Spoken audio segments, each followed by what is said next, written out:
exclusivamente personal, imputable a mí, no a la organización. Mil disculpas a todos. Por favor, bueno, gracias. Bueno, buenas tardes a todos, muchísimas gracias por estar. Mi nombre es Alejandro Sheriff, algunos de ustedes los conozco, a otros no. Trabajo en el Superior Tribunal de Justicia y desde junio de este año estoy a cargo operativamente de algo que habrán visto por ahí dando vueltas, que es el PMID, que es el proyecto de modernización y digitalización. Dentro del marco de ese proyecto, al cual algunos algo sabrán, otros tampoco tanto, algunos nos habrán visto apareciendo en un pop-up por ahí por internet, otros habrán visto algún correo electrónico. Un poco queríamos dedicar 3 minutitos, robarle a Ale para contarles de qué va el proyecto, por más de que van a seguir recibiendo noticias. Este es un proyecto que se lanzó por acordada de los jueces del Superior Tribunal en junio de este año y que incluye varias etapas en pos de dar un mejor servicio de justicia a los ciudadanos. Dentro de ese para qué, que es dar un mejor servicio de justicia a los ciudadanos, más ágil, más efectivo, una etapa es el reemplazo del sistema de gestión, por eso habrán visto, y gracias a muchos que contestaron, un relevamiento de necesidades que hicieron digital, donde les hicimos varias consultas y esa información fue de muchísima utilidad para todo lo que se está haciendo. Algunos pidieron ser entrevistados en forma personal y tuvimos entrevistas individuales con ustedes, y a otros de a poco los estamos visitando en los juzgados con la idea de conocer más de cuáles son los dolores y necesidades que tienen ustedes en el día a día para poder, ojalá, trabajar en revisión de procesos, en revisión de sistemas, vuelvo a repetir, para, en definitiva, mejorar el trabajo que hacemos todos los días y dar un mejor servicio de justicia. En el marco de ese proyecto es que entendemos fundamental empezar a trabajar en ciertas competencias, en adquirir ciertas habilidades que nos acerquen a este futuro inmediato y también a largo plazo. Por eso es que atravesamos este programa que en esta etapa tuvo 3 módulos. Estamos súper contentos con la convocatoria que ha tenido la capacitación en general. Más de 250 personas nos vienen acompañando en forma constante. Y en ese marco hoy llegamos al tercer encuentro que va a estar a cargo de Ale Chamantropoulos, que ahora les voy a contar un poquito de él, Sí, pero y que no tiene nos la queda. gentileza y la generosidad de dedicarnos 4 horas a compartir su conocimiento con nosotros. Hoy vamos a estar hablando de neurociencias aplicadas al ámbito judicial, y antes de presentarlo, simplemente invitarlos en el marco del proyecto a que revisen la intranet. Van a encontrar ahí una cartelera abierta donde nosotros vamos volcando todo lo que se hace en el marco del proyecto. No los queremos torturar más, no queremos aparecerle en cada pantalla que abran, aunque nos van a seguir viendo, pero sí queremos que todo aquel que quiera y tenga interés pueda ir a esa intranet y leer. Tienen ahí un botón de contacto, pueden hacernos consultas directas al WhatsApp, inquietudes, todo lo que quieran hacer. Estamos, por supuesto, abiertos a responder a esas inquietudes y a trabajar en este proyecto juntos.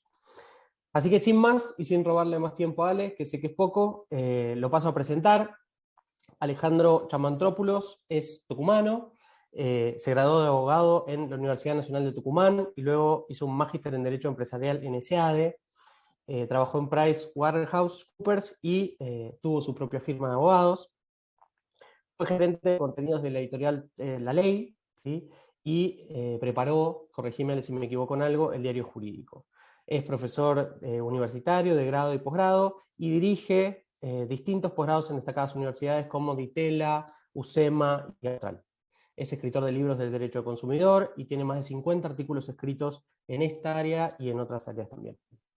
Vive en Tucumán, Ale, así que estamos hablando desde 2 puntas del país, y trabaja como abogado relator de la Corte Suprema de Tucumán. Ale, te vuelvo a agradecer la generosidad y ojalá que podamos aprovechar todo este espacio que nos das. Bienvenido. Bueno, Ale, muchísimas gracias a vos, gracias a Mariana, bueno, María del Carmen y a toda la gente de la escuela allí. Es un honor para mí acompañarlos. Anecdóticamente, es una de las Tierra del Fuego era una de las 3 provincias del país en las cuales nunca había dado ninguna charla, así que para mí tiene un saborcito especial esta invitación, aún desde la virtualidad, ¿no? Ya seguramente nos conoceremos, tendremos la oportunidad de conocernos luego personalmente, ¿no? Por lo pronto, ni ustedes están padeciendo el calor tucumano, ni nosotros pasando una temperatura que para nosotros nos puede complicar un poquito allí en la zona austral del país, ¿no? Bueno, muchísimas gracias por la presentación. Pido nuevamente disculpas por los minutos de demora que tuve. Si es que no lo toman a mal, lo voy a hacer sin recreo para poder compensar los minutos que perdimos, ¿sí? La idea y metodológicamente para que nos organicemos o todos puedan tener mayor visibilidad o previsibilidad en sus tiempos. Hoy es hasta las 7, el lunes de nuevo de 5 a 7, ¿sí? El lunes, hoy no por por esta circunstancia puntual que les marcaba, pero el lunes hacemos un recreo de 17:55 a 18:05, digo más que nada para que puedan organizarse luego a nivel, bueno, contestación de mensaje, atención de alguna situación personal, familiar, etcétera, etcétera. En lo posible, camaritas prendidas, si se puede, si no se puede, naturalmente no. Sabemos que todos estamos intentando consensuar vida personal, profesional, laboral y académica en estos casos. Así que a veces la camarita se puede prender y a veces no, pero en la medida de lo posible les agradezco que sí. Segunda cuestión metodológica, antes de pasar a presentar el tema, es los invito desde el momento 1 a romper en el buen sentido la barrera de la confianza. No tengan ninguna duda o inquietud para no esperen hasta el final de la clase para hacer las preguntas, interrúmpanme, aun cuando yo no esté terminando una idea, tengo buena memoria, así que me pueden interrumpir, nos podemos ir en apariencia el tema y volver rápidamente al lugar del cual partimos, ¿sí? Con lo cual, interrumpan, porque si no, esto no lo hago de amable ni mucho menos, sino les voy a dar una explicación referido a algunos de los temas que hoy estamos por ver, ¿sí? Naturalmente el tema que vamos a ver hoy, esto es lo vinculado a las ciencias del comportamiento, lo que se denomina behavioral science, ¿sí? Neurociencias, quizás desde el común o con la jerga más de divulgación, ¿sí? Su aplicación a la organización, a la gestión judicial y algunas funciones vinculadas a la labor jurisdiccional concretamente, ¿no?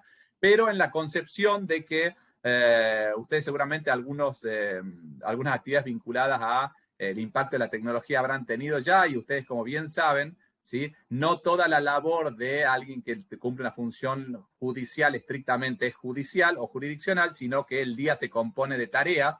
Por ejemplo, todos aquellos que nos interesan también las cuestiones vinculadas a la tecnología, sabemos que la clave para automatizar o no, seguramente si lo vieron con Mario Adaro, por ejemplo, sabrán que hay tareas automatizables y otras que no, y no todo lo que hace un juez o una jueza, un empleado, un funcionario, es tarea estrictamente jurisdiccional. Hay mucho de gestión y de administración del tiempo y de labores, entre comillas, administrativas a eso que creemos que es judicial y viceversa.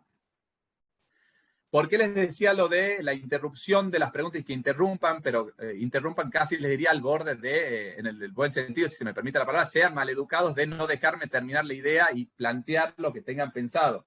¿Esto por qué? En nuestra cabeza nosotros tenemos de algún modo distintos tipos de memoria, ¿no? Lo que se denomina memoria semántica y memoria episódica, por ejemplo. La memoria episódica es aquella en la cual las personas recordamos nuestras propias experiencias, ¿no? El día que fuimos con algún familiar a tal evento, el día que aprendió un hijo a caminar, etc. O sea, las anécdotas de algún modo, ¿sí? Esto es información interna nuestra. La memoria semántica es todo lo que es externo a nuestra experiencia, es la adquisición de datos, por ejemplo. Hoy, en este momento, esta charla, esta conversación que estamos teniendo, ¿sí? Se enfoca mucho más en la memoria semántica. Yo voy a intentar transmitirle algún tipo de datos, de conocimientos que ustedes lo van a tratar de incorporar, ¿sí?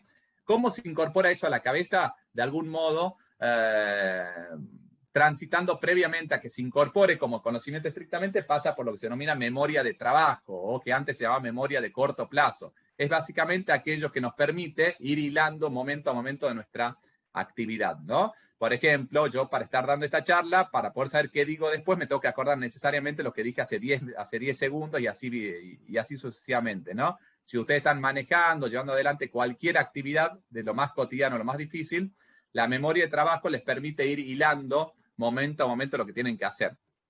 Se deben acordar, capaz algunos de ustedes, de aquella película Memento, en la cual el tipo no podía ir recordando lo que pasaba hace unos minutos atrás, ¿no? Bueno, está muy vinculado con eso. ¿Y por qué se vincula con esto que yo les decía de las preguntas?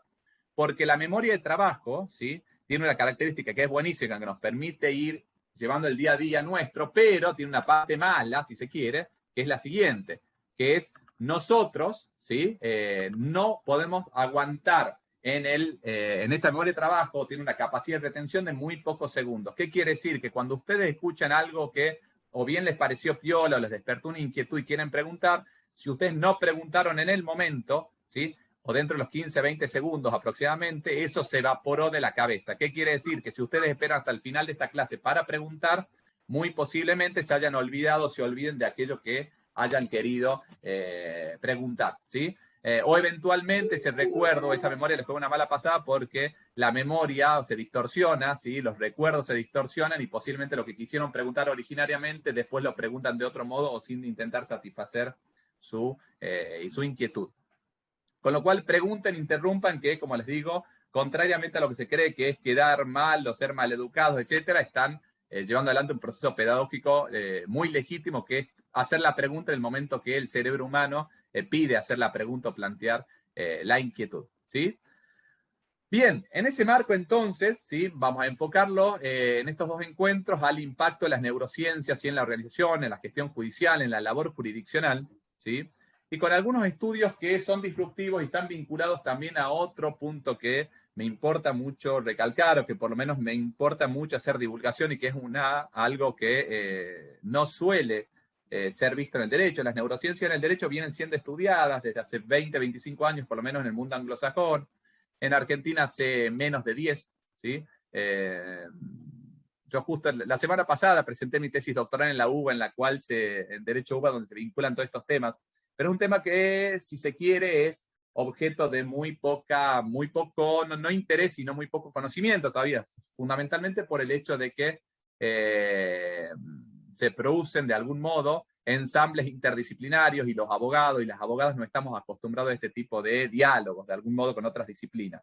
Y ahí en ese marco les voy a hablar de una palabrita que suena aburrida, pero es muy interesante, que es lo que se denomina cronobiología, ¿sí? Eso que a ustedes ya los tentaría decir, apago la cámara, me voy a merendar y dejo la charla, ¿sí? Voy a asumir el desafío de tratar de explicarles por qué es importante y por qué está tan vinculado a lo que nosotros hacemos en la labor diaria del Poder Judicial. Como otra aclaración, y como bien señalaba Ale, mi recorrido en el Poder Judicial es relativamente de poco tiempo. Yo trabajé en el mundo privado y en la profesión durante 15 años, y los últimos 2 años y medio cambié de vida. Estuve en 15 años en Buenos Aires, los últimos 2 y medio en Tucumán, mi provincia, en la Corte Suprema de Justicia, donde cumplo funciones actualmente de lo que se denomina relator, secretario y letrado, ¿sí? Proyectar votos y también hacer algunas cosas no jurisdiccionales e interdisciplinarias, como las vinculadas a esto de lo cual estamos hablando hoy, el impacto de las neurociencias en la toma de decisiones y en los comportamientos de las personas, y por lo tanto de las personas que componen el Poder Judicial o los justiciables, y también otras cuestiones vinculadas a distintos temas de innovación, inteligencia artificial, blockchain, etcétera, etcétera, con lo cual algunos intercambios ya muy valiosos hemos tenido con Alejandro, con Mariana y con distintas personas de allí de Tierra del Fuego, ¿sí? Yo le decía que la cronobiología es un nombre aburrido que está vinculado a las neurociencias, sí, pero que es extremadamente importante para lo que hagamos nosotros, ¿sí? Y voy a arrancar con un paper, con un estudio de campo que creo que va a hablar por sí solo.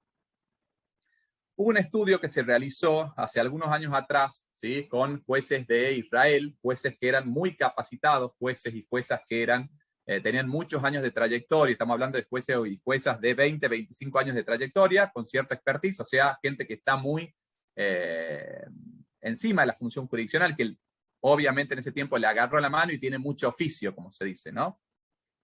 El experimento que se hizo fue agarrarlos, ¿sí? Era una situación puntual en la cual se presentaba la siguiente situación jurídica. Era un trámite de concesión o de negación de la libertad condicional, cuando estábamos hablando de personas que ya estaban en un estado avanzado o estaba del proceso o eventualmente condenadas, ¿sí?, materia penal, ¿sí? Un trámite que en Israel por lo menos era bastante estandarizado jurídicamente, ¿sí? Si se cumplían determinadas condiciones, ¿sí?, estaban dados todos los elementos para decir se concede la libertad condicional, ¿sí?, y si no se dan, se la deniega, ¿sí? Con un trámite muy, entre comillas, copiar, pegar o estandarizado, sin perjuicio de algunas cuestiones y particularidades que ya vamos a resaltar si no llegamos hoy en la clase del lunes. El experimento mostró lo siguiente, ¿sí? Se les presenta el caso, imagínense que ustedes son los jueces o las juezas, ¿sí? Y ante eso tenían que darle la libertad a la persona o denegarle el beneficio, ¿sí?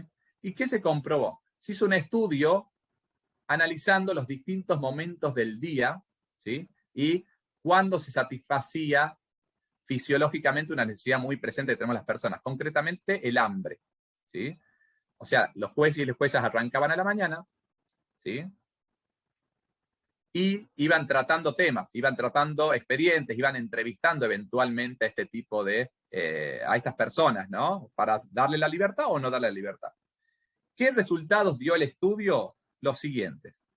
Que cuando arrancaba la mañana, ¿sí? Había un índice bastante alto de otorgamiento de libertad condicional. Eso después entraba en una meseta, ¿sí? Hablando de, piensen en términos de reloj, ¿sí? A media mañana una meseta, a media mañana los jueces y las juezas, ¿sí? Eventualmente tenían una colación, me refiero alimenticia, luego se veía un repunte y después al mediodía tenían o no el almuerzo, ¿no? ¿Qué es lo que sucedió? Dicho en términos muy sencillos y claros y contundentes, creo, y también preocupantes, cuando los jueces o juezas se pasaban de largo la colación, o los jueces o juezas se pasaban de largo el almuerzo, ¿sí? Escuchen bien, la función o el planteo, ¿sí? Llevado adelante por justiciable en este momento, era si había hambre, mayormente denegado, y si el juez estaba con la panza llena, ¿sí? Un trato más benevolente. ¿Qué quiere decir? Juez con hambre, ¿sí? Juez que se ponía muy duro en las exigencias y en la evaluación de la conducta del imputado o del condenado. Juez o jueza con la panza llena, juez que se ponía más benevolente y comprensivo con la situación, ¿sí? Desde el punto de vista de la cronobiología, ¿por qué les llamo esto? Esto es una normalidad total, esto es algo que no es llamativo, pero desde el punto de vista jurídico, desde ya que es un escándalo, ¿sí? Situaciones calcadas, muy parecidas, nosotros encontramos que cuando había hambre me ponía más duro con el imputado, si es que tenía la panza llena, ¿sí? Me ponía más benevolente. Arbitrariedad total, ¿no? Obviamente el juez o la jueza no decía, porque estoy con la panza llena, te doy la libertad o viceversa, pero se encontraba obviamente una argumentación aparente, pero los resultados eran concluyentes en el sentido de marcar esa pauta. ¿Qué es la cronobiología entonces? ¿Sí? Y ya vamos a vincularlo obviamente con el derecho, y me importa resaltar esto porque la cronobiología no se estudia en el ámbito del derecho. De hecho, no hay ningún paper en Latinoamérica ni en Iberoamérica que vincule derecho con cronobiología.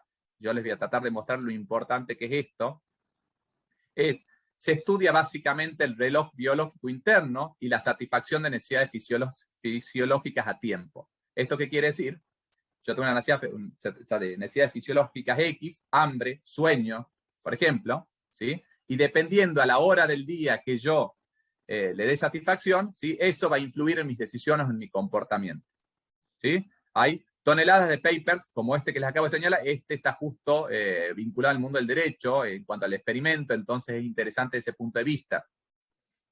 No es neutro dormir que no dormir, comer que no comer, etc. Ahora bien, nosotros tenemos, ¿sí? Como modelo a seguir de juez o jueza y de cualquier funcionario público, aquel funcionario que, por ejemplo, duerme 3 horas por día, arranca a las 4:30 de la mañana y termina a las 11:30 de la noche.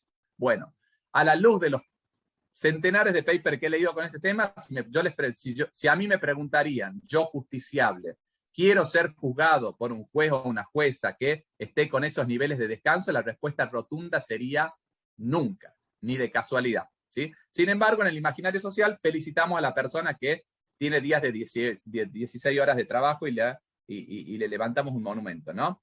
Primer cuestionamiento y primer tema que podemos abrir al respecto. Vamos a seguir hablando de cronobiología para seguir después pasando a la neurociencia también. Ahí hablaban recién, voy leyendo el chat, de la importancia del libro de Daniel Kahneman, ¿sí? Pensé que está traducido, Pensar rápido, pensar despacio, Kahneman, Nobel de Economía del año 2002, junto a Bernard Smith. Ya vamos a hablar un poquito de Kahneman también. Entonces, no es neutro satisfacer o no necesidades fisiológicas y en qué momento del día. Eso tiene una poderosa influencia cognitiva en el comportamiento y en las decisiones humanas. Teníamos recién el caso de que una necesidad como el hambre, si yo le doy satisfacción o no, influye en el comportamiento, al punto tal de que puedo denegar prisiones, ¿sí? De libertades, o hacer lo contrario ante situaciones casi iguales por el hecho de tener o no tener hambre, ¿sí? Eso del derecho naturalmente es un escándalo. Hay otros papers ya no vinculados al mundo del derecho que señalan, por ejemplo, lo siguiente. Y ahora, sí. Consulta. Sí. Esas decisiones que se toman porque tienen hambre, por ejemplo, ¿cierto? Son inconscientes, Exacto. ¿cierto? Exacto. No se dan cuenta que le está pasando eso. Exactamente. No hay conciencia del impacto, de la influencia. Vos lo podés ver con los resultados del estudio de campo. Naturalmente esas sentencias, entre los considerandos, si le llamamos, va a decir, en el caso puntual, la persona exhibe un índice de peligrosidad alto,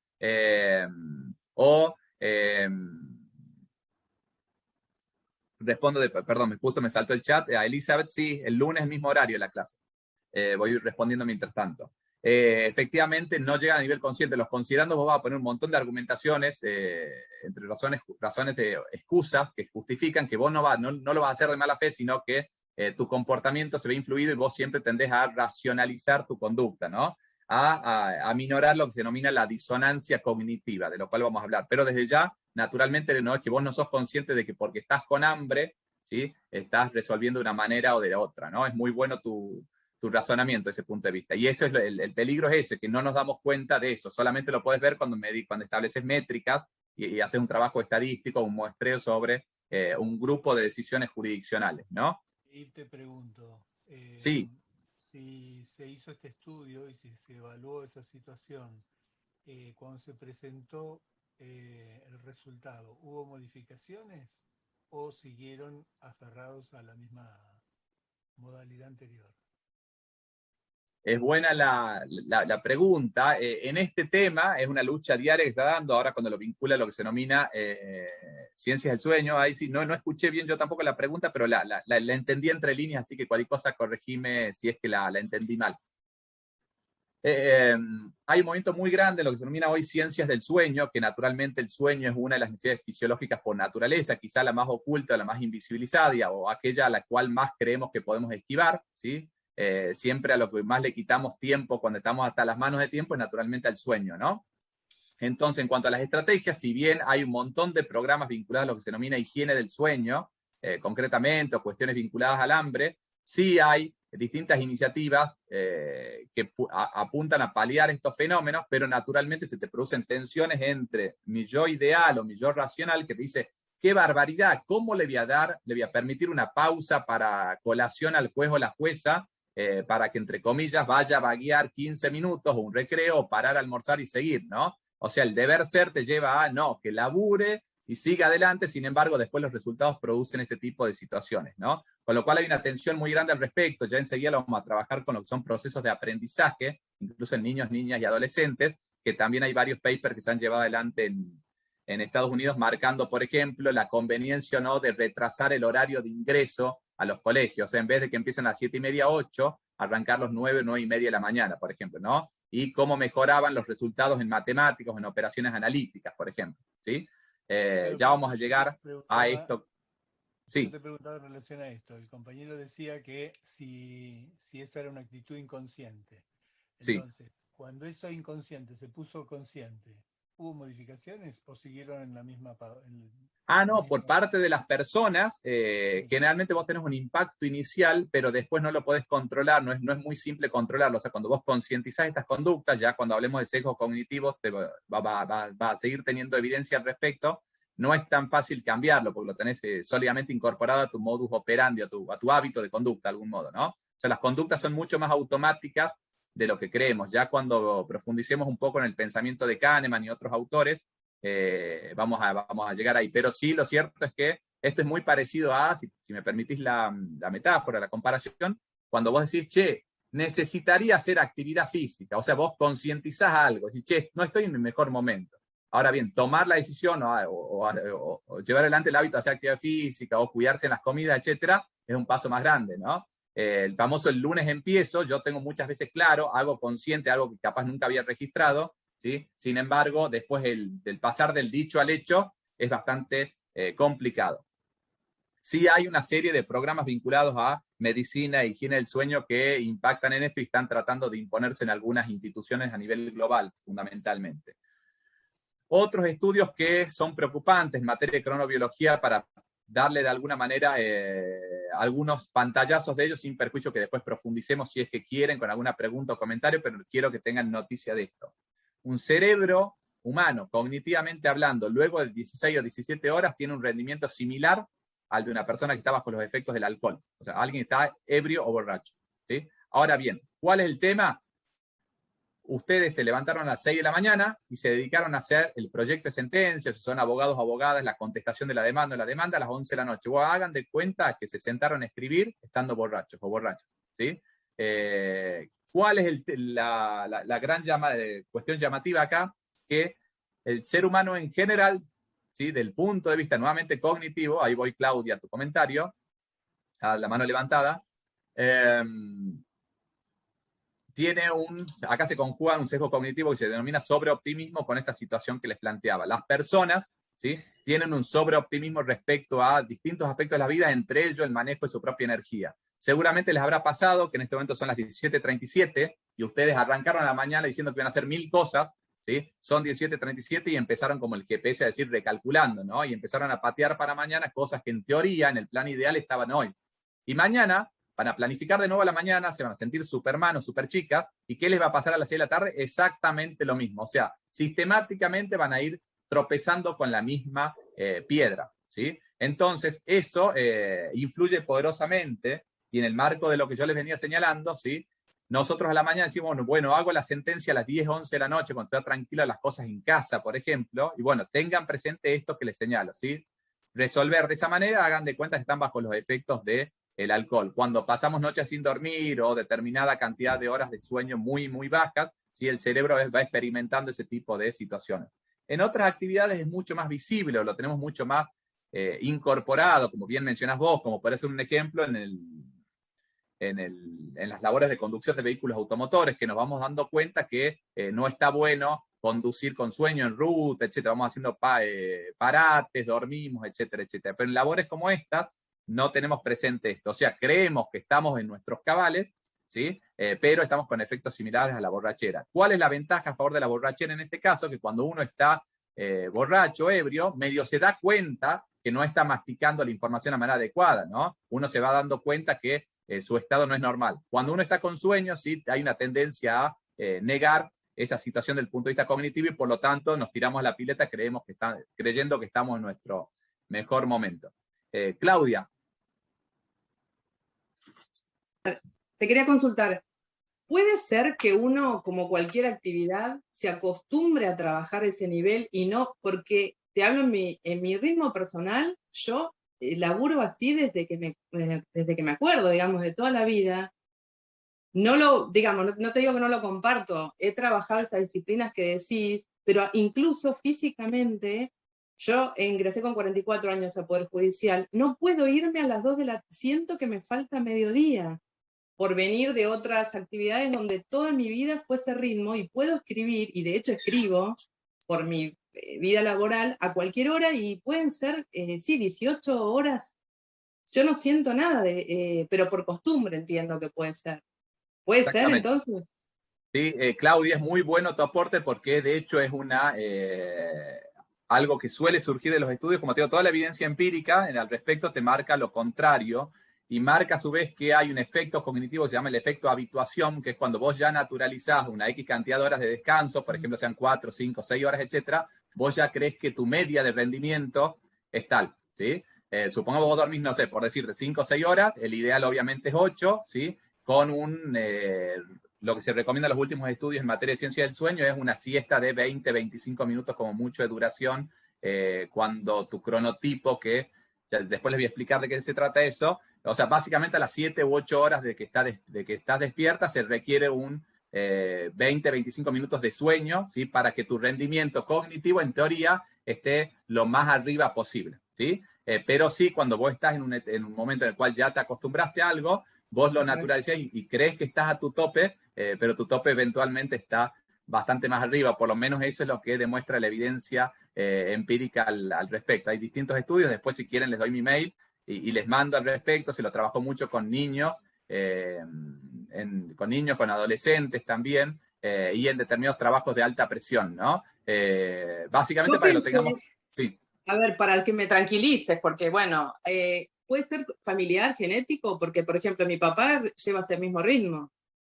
Sí, mira, el tema es el siguiente. A ver, voy a tratar de más o menos de hacerle algunas labores introductorias, ya que el tema es interesante. El reloj biológico interno básicamente les dice a ustedes que hay tiempos internos que no necesariamente son los tiempos del día exterior, de alguna manera. O sea, el tiempo externo es diferente al tiempo interno, pero ambos relojes duran aproximadamente 24 horas. ¿Qué quiere decir? Que hay estudios que han mostrado que personas encerradas en cavernas a 60 metros de profundidad o en oscuridad total, el cuerpo sigue percibiendo cuándo es de día o cuándo es de noche, de algún modo. O sea, no hace falta que haya luz para que vos tengas un indicador de que sí o que no. Incluso después de estar 40 días en un búnker subterráneo, ¿sí? Las personas tenemos cronotipos, que son las características vinculadas a ese reloj biológico, o sea, personas que tienen una tendencia. Sí, se realizó en Cecilia en hombres y mujeres. Generalmente los muestreos tratan de ser representativos al respecto. Obviamente hoy en día los estudios suelen ser más representativos que antes en materia de género, porque obviamente la ciencia también estaba sesgada hace tiempos atrás, ¿no? El cronotipo básicamente les dice a ustedes que tu reloj biológico de alguna manera indica que tu potencial, entre comillas, de rendimiento es más, por ejemplo, más cercano a las horas del día a la mañana, a la tarde o a la noche. La gran mayoría de personas de la población son lo que se denominan alondras, personas que en sus primeras 7, 8 horas de estar despiertos tienen sus picos de rendimiento, ¿sí? O sea, por ejemplo, cuando vos estás más lúcida, Claudia, para eventualmente, ¿no? Para llevar adelante tal tarea cognitiva. Luego están una porción que es aproximadamente del 20% de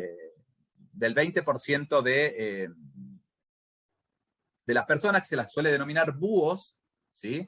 Que son las famosas personas que rinden mejor de noche. Recuerden aquellos compañeros o compañeras de la facultad que podían estudiar de madrugada y les iba bárbaro, ¿sí? También existen esas personas. Ahora bien, son la minoría, ¿sí? Y después hay una categoría intermedia, los colibríes, que están en el medio, pero son más cercanos a vivir de día, de alguna manera a las alondras, ¿sí? ¿Esto qué quiere significar? Que hay personas que, por ejemplo, si forman parte de ese grupo de los búhos en cuanto a su cronotipo, pueden tener un mejor rendimiento por la noche y por lo tanto después a la mañana, por ejemplo, no es ni por asomo su mejor momento, ¿sí? Y después sí, naturalmente hay ciertas características personales que pueden llevar a que alguien necesite 8 horas y media de sueño y otra persona, contrariamente, necesite 7 horas, ¿sí? Pero en general, no podemos llegar a extremos en los cuales, digamos, 4, 5 horas o 6 horas de sueño me permiten sacar mi potencial, independientemente de esas particularidades que puedan llegar a ser genéticas o hereditarias,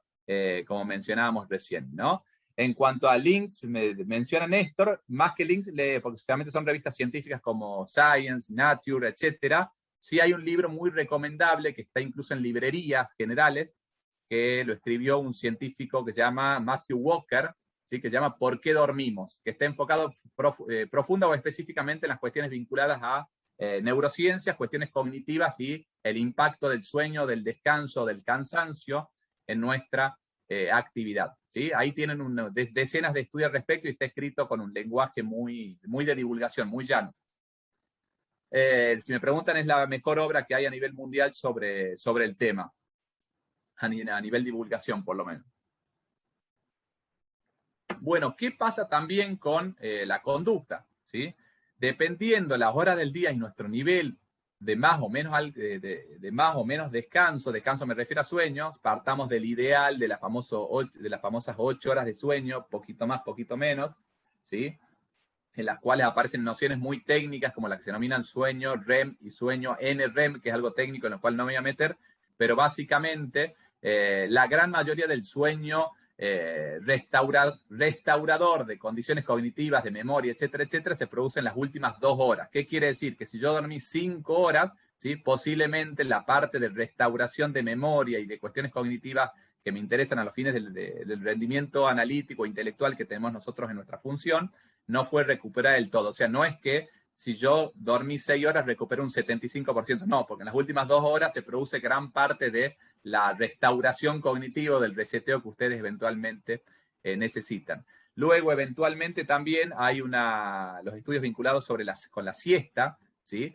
Marcan obviamente que por estas cuestiones técnicas que mencionabas, de las vinculaciones entre sueño REM y no REM, que se vincula básicamente a niveles de profundidad del sueño, hay fases del sueño, que no duren más de ese tiempo, porque cuando uno se pasa el ROS, que duerme 1 hora o 2 horas, además de esa sensación de abombamiento que ustedes pueden experimentar, ¿sí? Estamos ya alterando ciclos de sueño. Generalmente los 20-25 minutos son simplemente para recargar energías, ¿sí? Y de ese punto de vista no se altera gran parte de, no tiene efectos colaterales importantes, ¿no? Eso en un escenario ideal. Ahora bien, nosotros vivimos en el mundo en el cual vivimos, en el cual eso no se puede hacer, ¿sí? Ahora bien, sepamos que aunque no se puede hacer, ¿sí?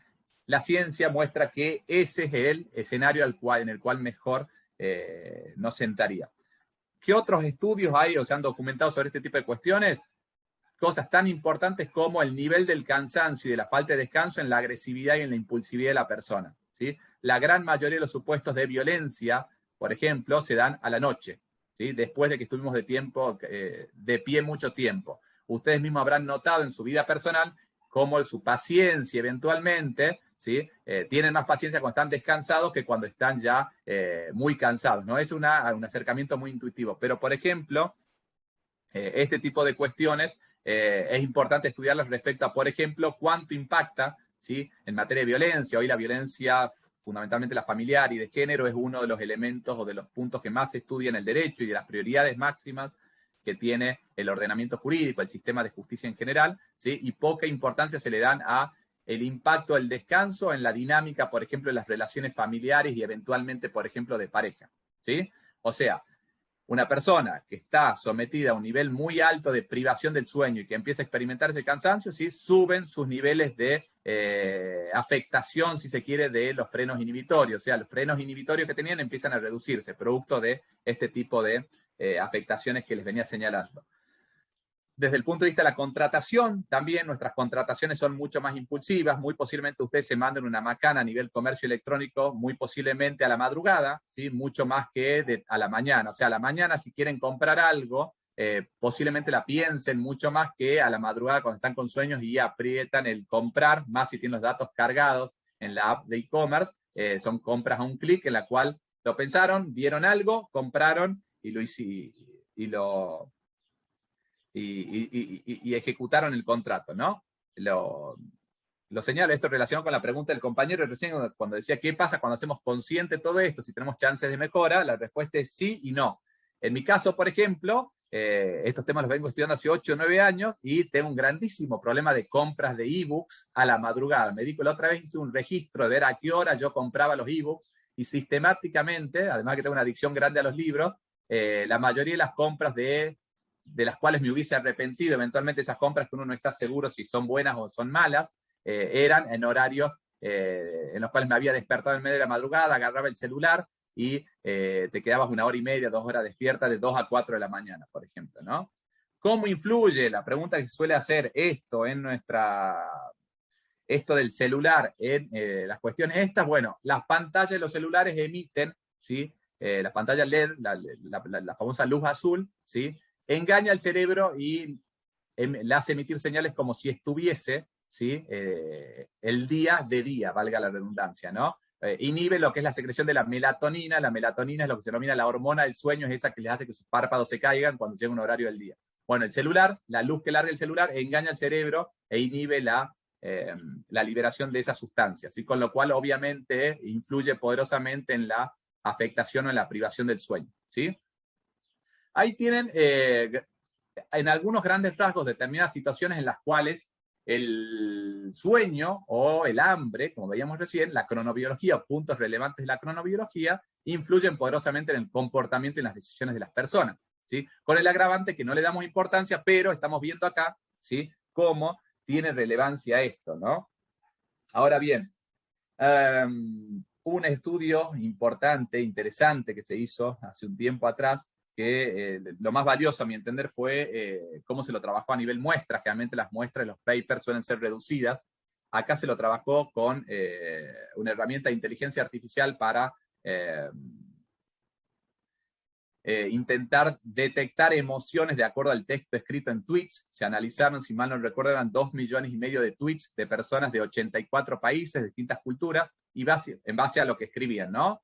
¿Qué decía el texto? A partir de ahí inferir eventualmente qué emociones estaban presentes ahí. O sea, si el mensaje, por ejemplo, era amable o era ofensivo, etc. ¿Qué se descubrió? Que la media, por lo menos, señalaba que los mensajes a la mañana tenían un tono más optimista, más amable, luego había una meseta en la cual se ponía un poco más complicada la cuestión y después un pequeño repunte, ¿sí? Y esa media se respetaba bastante. La buena noticia es que eso coincidía con lo que sucede en el humor de las personas en general, en base a otros estudios que analizaban la conducta física. ¿Qué quiere decir? Que la conducta virtual, si se quiere de esta manera, coincidía en este tipo de situaciones, ¿no? Esto es un tema interesante para las neurociencias porque se suele plantear cuando irrumpió la era digital, si nuestro yo digital se comportaba de la misma manera que nuestro yo virtual. Vieron que hay personas que, por ejemplo, en redes sociales son muy desenvueltas, amables, simpáticas, etcétera, y después son re tímidas en la vida física, si se quiere, ¿no? O viceversa. O personas que para postear son muy agresivas y después son un pan de Dios en la vida real o viceversa, ¿no? Bueno, este estudio muestra correspondencia en este tipo de puntos, ¿no? Naturalmente, si ustedes tendrían que hacer una especie de grandísimo resumen sobre esto, en base a los postulados de la cronobiología y ya enfocándonos en cuestiones de gestión de nuestro trabajo, tanto jurisdiccional como no jurisdiccional, partiendo de la base que la gran mayoría de las personas son alondras, ¿sí? Después tenemos los búhos que trabajan mejor de noche, ¿sí? Debate pendiente, ¿no? Pensar si los búhos son una minoría que tienen que tener un tratamiento diferenciado o no, porque el mundo está hecho para las alondras, para los que viven de día, ¿no? Con lo cual alguien podría plantear cuestiones de discriminación en materia de derechos fundamentales y no sería un debate que va a demorar en darse. Podríamos señalar lo siguiente, ¿sí? Las labores analíticas, ¿sí? Las que requieren estar muy... por ejemplo, un cálculo matemático, algunos considerándose una sentencia que requieren mucha precisión, etcétera, hay que hacerlos cuando está uno mucho más despierto, ¿no? Generalmente la alondra va a ser en las primeras horas de la mañana.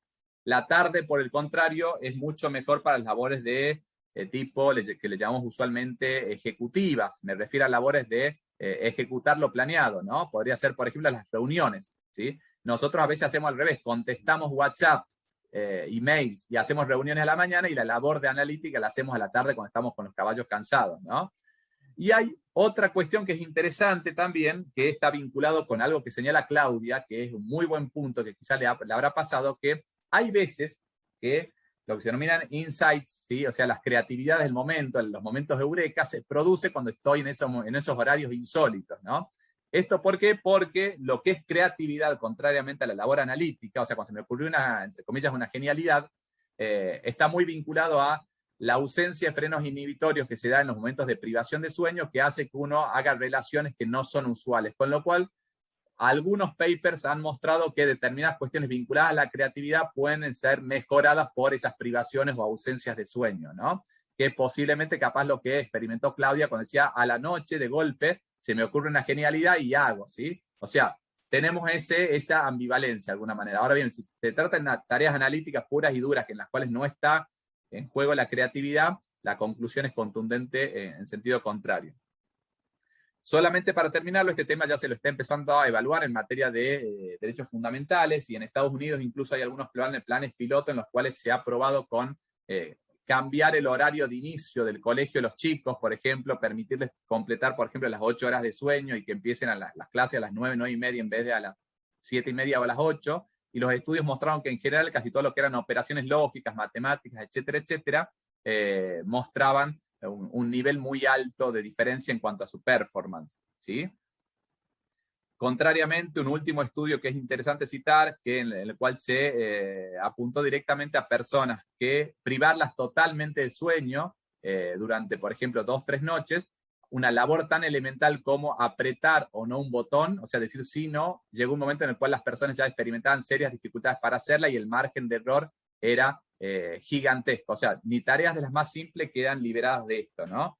Tengan en cuenta que, por ejemplo, esto en el ámbito de el derecho de guerra se conoce hace mucho y de hecho hay torturas muy vinculadas a la privación de sueño, ¿no? Lo que sucede es que nosotros a veces la tenemos naturalizada en esto que señalaba la doctora Gallo recién, de que a veces nos acostumbramos a nuestras propias normalidades al respecto y a veces no conocemos cuál sería eventualmente el verdadero potencial que se podía llegar a desarrollar, ¿no? Y naturalmente después tenemos cuestiones vinculadas a elogio total a la labor o a los héroes, por ejemplo, aquellos ejecutivos que se subieron a un avión a la mañana de acá a San Pablo, Brasil, de San Pablo, Brasil a México, tuvieron una reunión, volvieron y al mismo día están en Argentina y después en Europa, y uno dice, ¿cómo hace para hacer todo eso? Bueno, posiblemente lo haga, pero muy posiblemente lo podría haber hecho mucho mejor si es que hubiese respetado otro tipo de situación. O sea, esas personas están fuera de discusión, que suelen ser cracks para lo que es volumen de administración de trabajo, pero podrían rendir mucho más si es que tuvieran en cuenta este tipo de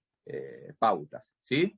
Esto está invisibilizado precisamente por el sesgo de sobreoptimismo, en el cual las personas generalmente tenemos una tendencia a sobreestimar nuestras energías. Siempre creemos que vamos a tener más nafta en el tanque de lo que después definitivamente tenemos, ¿sí? Bueno, ahí tienen, a ver, acá hay algunos comentarios en el chat. Los bebés son laboratorios de sueño, sin ninguna duda. Bueno, ahí es interesante.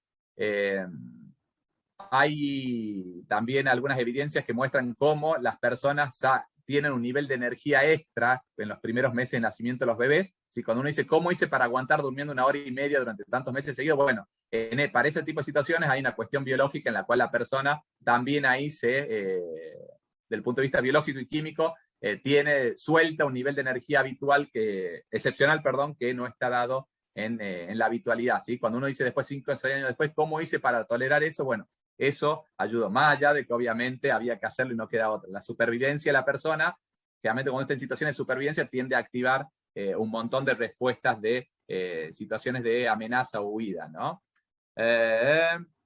Analía dice, sobre todo cuando tenés las claves guardadas, bueno, eso es lo que se denomina diseño inteligente o inteligente para el proveedor en este caso, ¿no?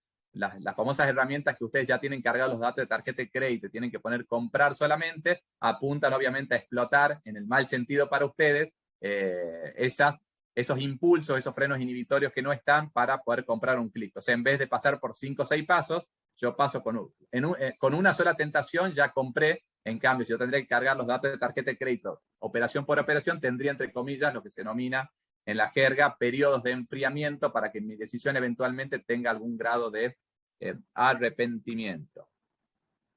Mariana dice, en el invierno, en Tierra del Fuego, somos todos búhos. Bueno, ahí tienen naturalmente cuestiones culturales, ¿sí? Y de clima que pueden influir. Bueno, otro chiste sobre bebés, Eduardo. También están los estudios de privación del dueño y los efectos que producen. Sí, Néstor, ahí hay otro que me estoy acordando para que vean lo importante que es, donde hay unos estudios que los patrocinó la NASA, referidos a estudios de pilotos de aviones, en los cuales fundamentalmente se enfocaban en los efectos cognitivos positivos de la siesta. O sea, cuando una persona en la tripulación se duerme un ratito y cómo mejoraban ciertas habilidades que necesitaban precisión. Fundamentalmente las labores de aterrizaje o despegue de un avión que requieren estar con las antenas bien paradas. ¿Qué es lo que sucedió? ¿Sí? Luego de esos estudios se dijo, los efectos de la siesta son positivos, mejoran un tanto por ciento las labores de precisión. En la industria, los pilotos conductualmente empezaron a especular y decir, bueno, duermo menos de noche, total, después pego una siestita y compenso. Bueno, esas compensaciones no se dan cognitivamente, pero por eso a veces estos papers tienen ese sonarme doble filo, porque uno dice, bueno, recupero con la siesta lo que no hice a la noche, ¿no? Pero naturalmente no, los efectos se diluirían en ese tipo de situación. Bien, con eso un primer pequeño acercamiento a cronobiología, la hermana menor de alguna manera de una prima hermana de las neurociencias, ¿sí? Y que influye en el comportamiento en las decisiones, ¿no? Como ustedes verán, si ustedes ven que todo esto impacta en el comportamiento de la persona, y en tanto y en cuanto todos aquellos que trabajan en el Poder Judicial son personas, ¿no? Somos personas, todo esto también nos impacta y uno ya podrá revisar su propia cronología del día y darse cuenta dónde está parado, ¿no? Naturalmente, se trata de una situación que es extremadamente difícil porque el mundo avanza hacia una privación de sueño creciente, ¿no? Recuerden que, por ejemplo, sin ir más lejos, la tecnología hoy nos permite estar entretenidos o alerta las 24 horas. Hace no muchos años atrás, ¿se acuerdan que una vez que se terminaba la programación en la tele, aparecía la lluvia y hasta que si vos te querías entretener tenías que esperar hasta las 8 o 9 de la mañana del día siguiente. O sea, no podías ver tele madrugada, por lo menos antes de la irrupción del videocable. Hoy en situaciones no están. El estímulo permanente nos lleva a que le vayamos quitando tiempo, que la variable de ajuste sea el sueño. Con lo cual la cronobiología tiene ese tipo de relevancia al respecto, ¿sí? Cuando hablamos de cronobiología, entonces, traten de recordar que se refiere fundamentalmente, o la estrella es las ciencias del sueño y los estudios de privación del sueño con los efectos en la conducta de la persona. Bien, ¿hasta ahí alguna duda, pregunta, comentario? ¿Algo que haya explicado mal y quieran que lo repita? Con total confianza. Si no, seguimos adelante ya hablando de neurociencias estrictamente.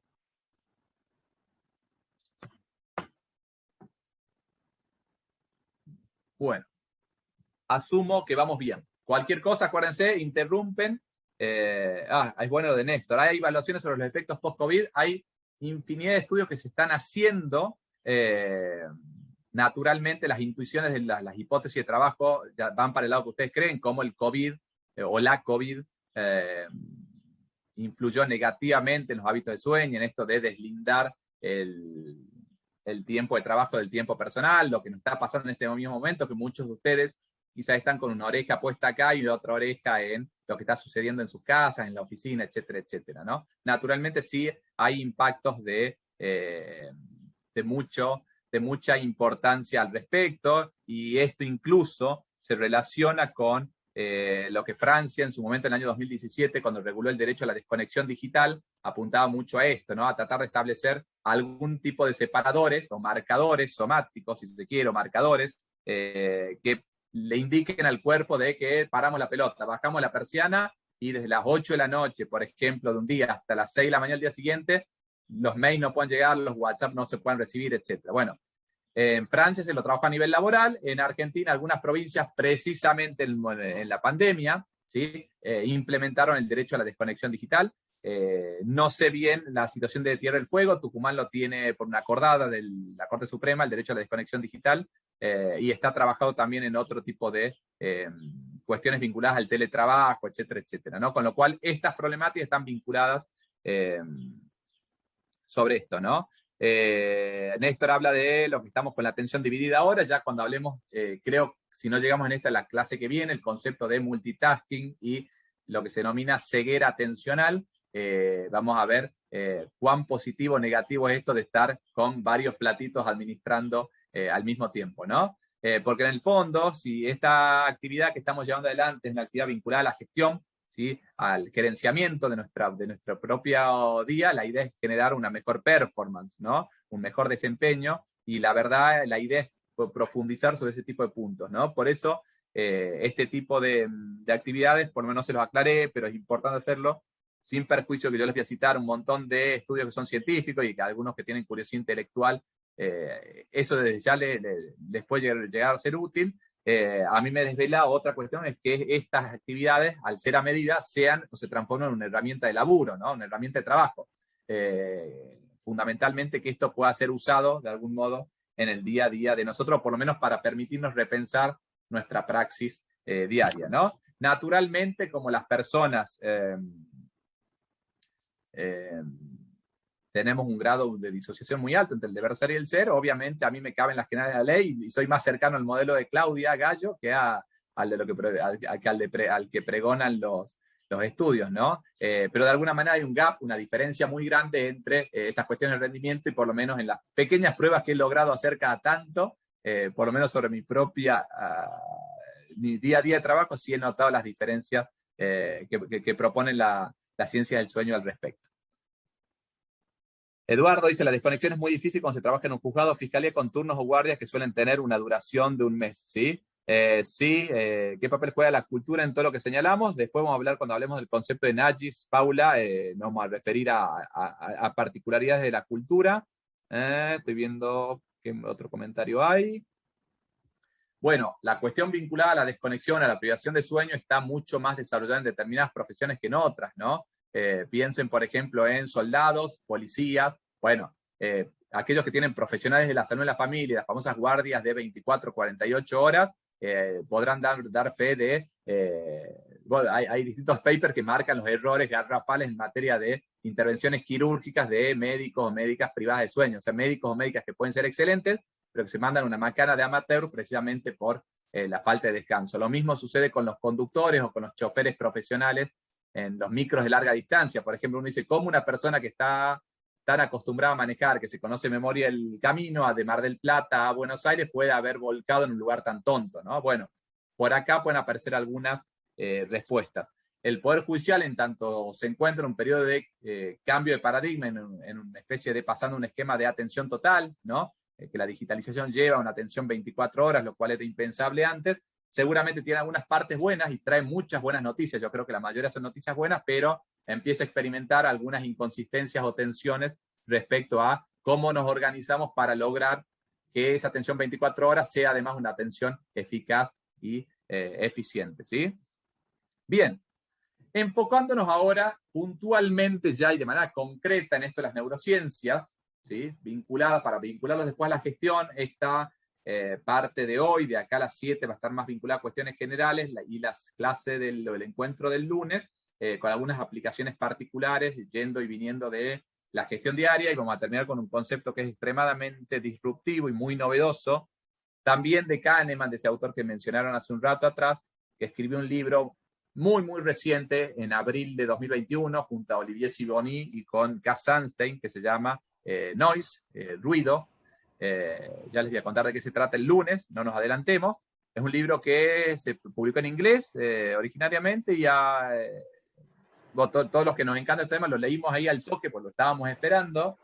Incluso se anunció antes de ser publicado, y hoy ya está disponible en librería general. Lo van a encontrar en estas ediciones de librerías con el nombre Ruido, editorial Debate. Es un libro muy interesante para trabajar. Les diría que esto de pensar rápido, pensar despacio, y ese libro es interesante, más algunos otros que iré mencionando, como el de Walker, etcétera, etcétera. Lo acabo de ver en la librería esquina, ahí vino el pequeño empujón para comprarlo, dice Mariana, sí, Sánchez Caparrós. Un saludo grande, Mariana, que es una amiga. Ya les vamos a hablar de este concepto de pequeños empujones o nudges que menciona Mariana, y que habla de estrategias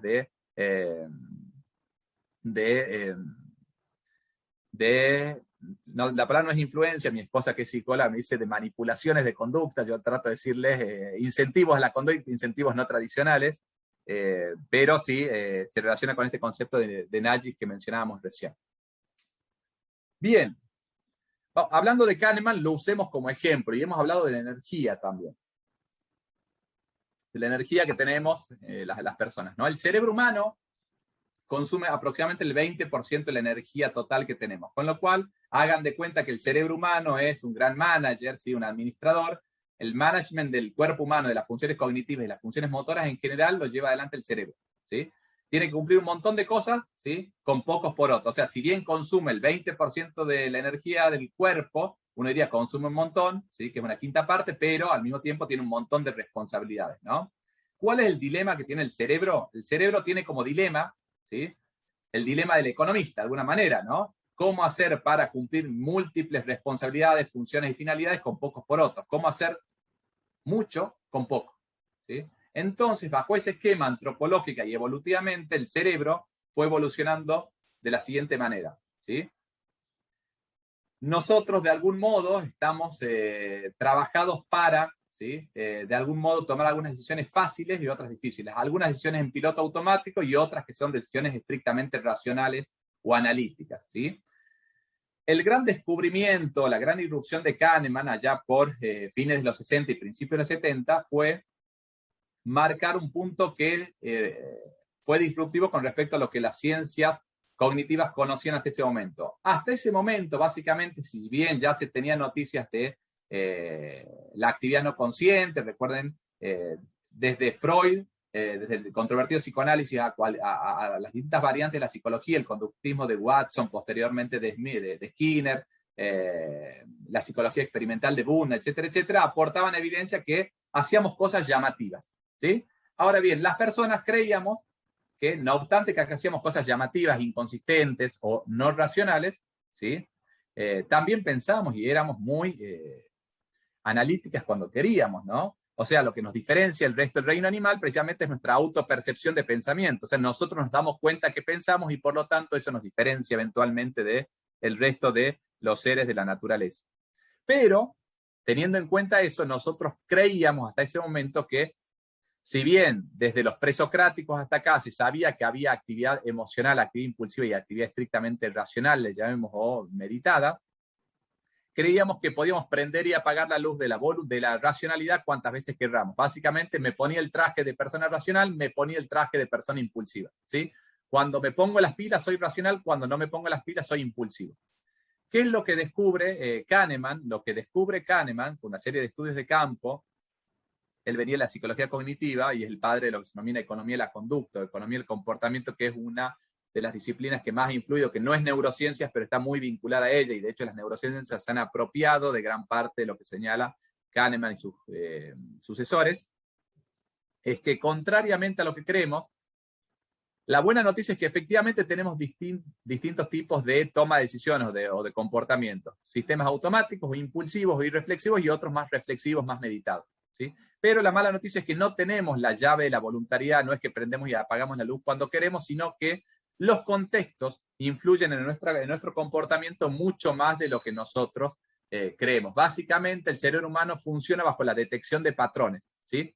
De experiencias. Si eso es parecido a algo que ya viví, por ejemplo, algo que ya lo viví por mí mismo, o por experiencias que me representé a partir de la vivencia ajena, ¿sí? Sea una publicidad, la vivencia de un familiar, etcétera, etcétera, algo social, cultural, la persona tiende a actuar en piloto automático. Cuando es algo totalmente novedoso, que me saca de lo habitual, la persona dice, alerta, acá hay algo nuevo, tenemos que actuar de otra manera, ¿sí? Si uno hace el parangón, no es muy diferente a lo que sucede con los mecanismos de aprendizaje de la inteligencia artificial de hoy, en una de sus variantes, ¿no? El hecho de decir, cuando es algo repetitivo, piloto automático, reconocimiento de patrones. Cuando algo se sale de la normalidad o de la regla, paro las antenas y veo acá cómo se aprende a partir de esa situación.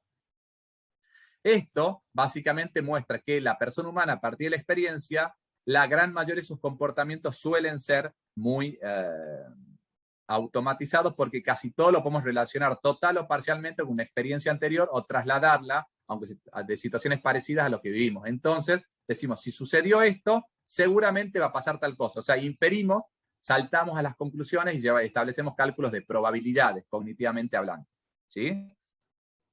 Eso tiene una buena y una mala noticia, ¿sí? Para llevar adelante ese tipo de actividad, ¿cuáles son los beneficios? Es que usamos poca información disponible del contexto y deducimos a partir de eso. Usando 3, 4 elementos, vamos a la conclusión: curso de acción, decisión o comportamiento. Eso lleva poca energía. Acuérdense que la energía es algo vital para nosotros, en esto que decíamos que el cerebro tiene poca energía para todo esto. A la par de ese sistema, que Kahneman le ha llamado sistema 1, pero que en realidad viene de otros autores anteriores que hablaban de los sistemas duales de comportamiento, está el sistema 2, que es el sistema efectivamente racional, analítico, reflexivo, aquel por el cual nosotros nos autopercibimos como personas, cuando decimos, esto lo hice como quería, ¿sí? Y ahí actuamos analíticamente. Ese sistema está bárbaro también, pero consume un montón de energía. Hagan de cuenta que el otro era un scooter y este es un Torino, ¿sí? Bárbaro con el Torino, toma decisiones muy buenas, pero gasta un montón de energía. Usa muchísima información, todas las variables que puede, y llega a las conclusiones. Ahora bien, ustedes dirían, ¿el sistema 2 es el bueno y el 1 el malo, el atorrante? No. Evolutivamente, si no hubiese existido un sistema 1, nunca hubiésemos llegado a donde estamos parados hoy. ¿Por qué? Porque ese sistema 1, además de ser impulsivo, es rápido, toma decisiones en tiempo oportuno.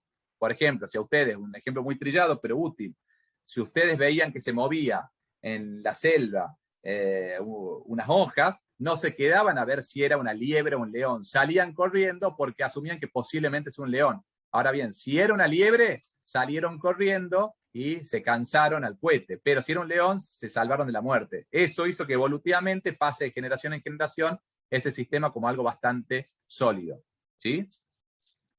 En ese marco, entonces, lo analítico tampoco puede ser necesariamente lo mejor. Y acá les voy a poner un ejemplo que por lo menos a mí es de los que más me incomodan en la vida diaria, ¿no?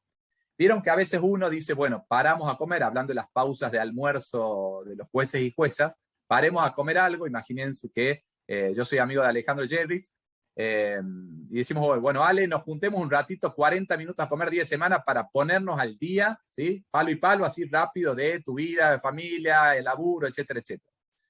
Imagínense que Ale se sienta conmigo, vamos a esos lugares de almuerzos ejecutivos que son medio rápidos, cerca de la oficina.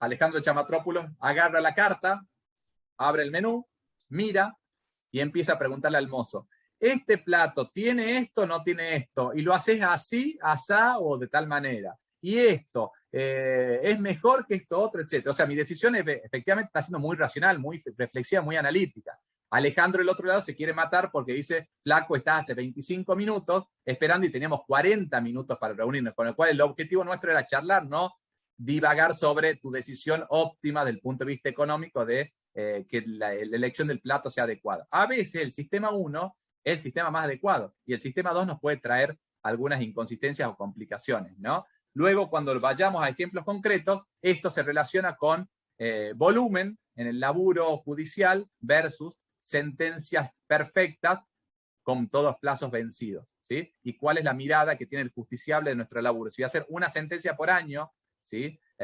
Una sentencia por año que puede estar espectacular, llena de doctrina, llena de jurisprudencia extranjera, llena de firuletes, pero que el plazo de vencimiento era 2 de febrero del 2019, ¿sí? O una sentencia que vaya al hueso, ¿sí? Que no diga ninguna genialidad, pero dé una respuesta en lo sustancial relevante y acertada, que podría ser mejorable, pero que esté dentro de los tiempos. Bueno, esa es la ambivalencia con la cual debemos convivir. Hagan de cuenta que el sistema 1 y el sistema 2 les trae esa disyuntiva que ustedes pueden tener, lo pueden haber tenido aquellos que han ejercido la profesión antes o en la misma facultad, cuando decía, ¿qué hago? ¿Apruebo o intento aprobar 6 materias por año con un 7 o con un 8 o apruebo 2 materias con un 10?